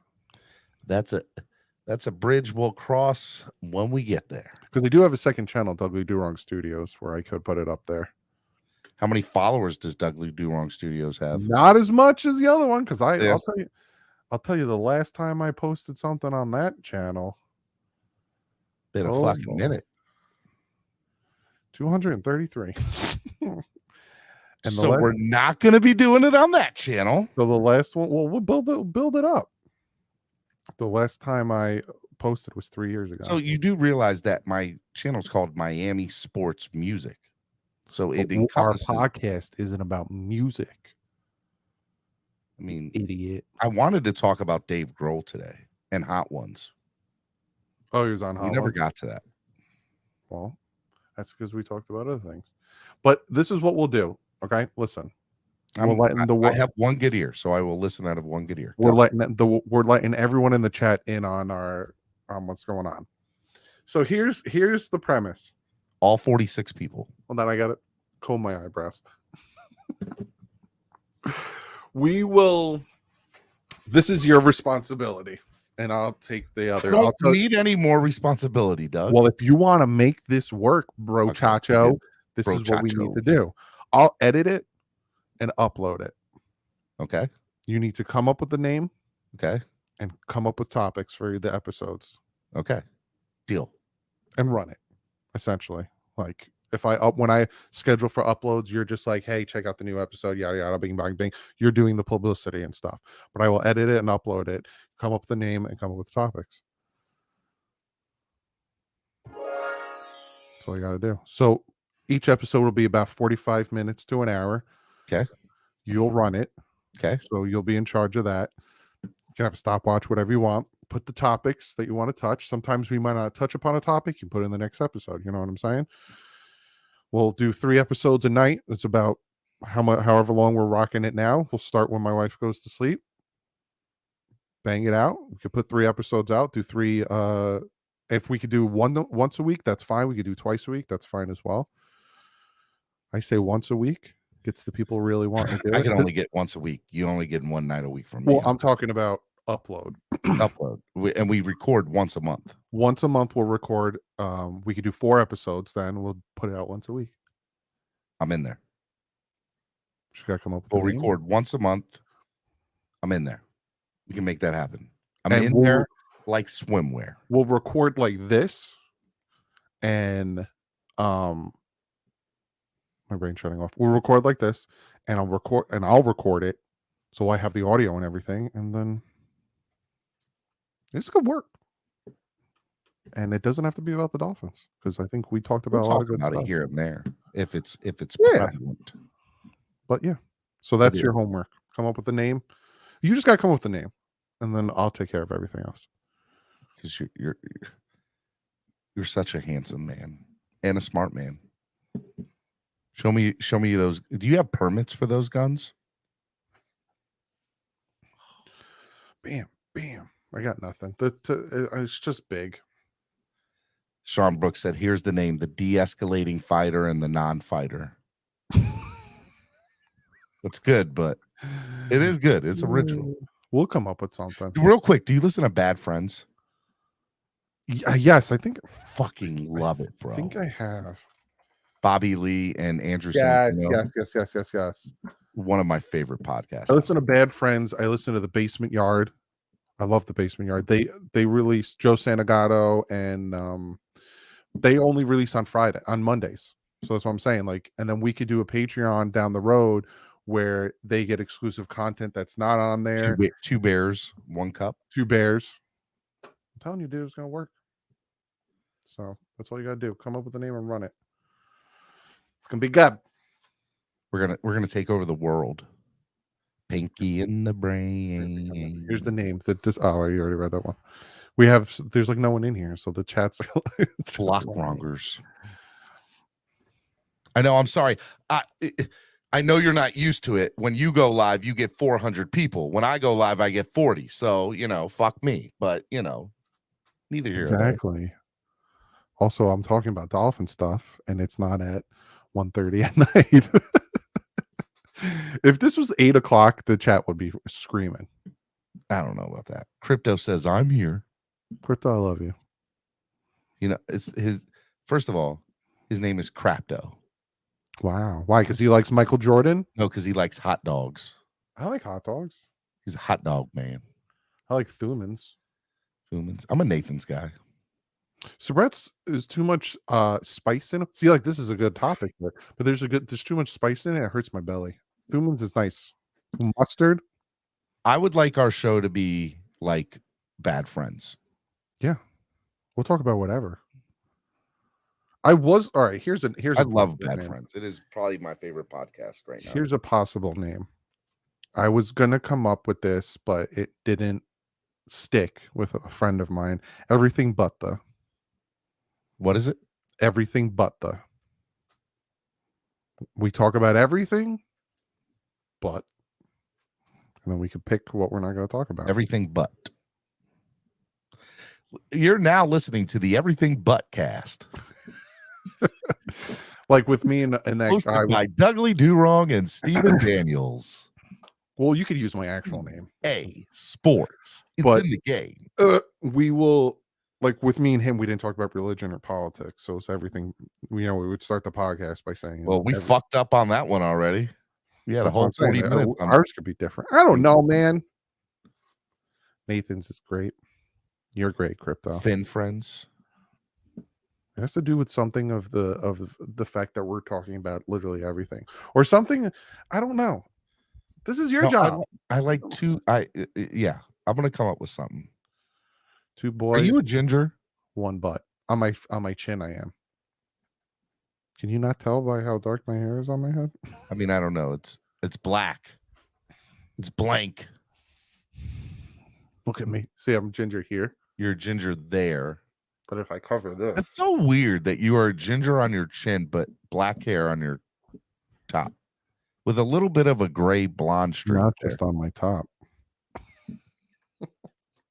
Your undercarriage too.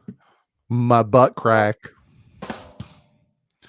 It's Polish Romanian here, and then it's Irish here. Polish, Romanian, and Irish. You want to fight? It's not going to work out well for me, Doug. You know how this works. And boom, that's how we end the episode. That's how stand-up works, man. Full circle. Crypto, what's good, OG? I hope you're not falling for the banana in the tailpipe. That's what I do on a Saturday night. All right. I gotta go. I love you. I love you. Do I your love you. homework. Text me tomorrow if you have any names, and I'll we'll text you on my drive when I'm riding in shotgun to Canton, Ohio tomorrow night. throw some ideas at the guys. See what they think. You know what I'm going to do? I'm going to throw some ideas at the guys, and I'm going to see what they think. I'm See if leaving.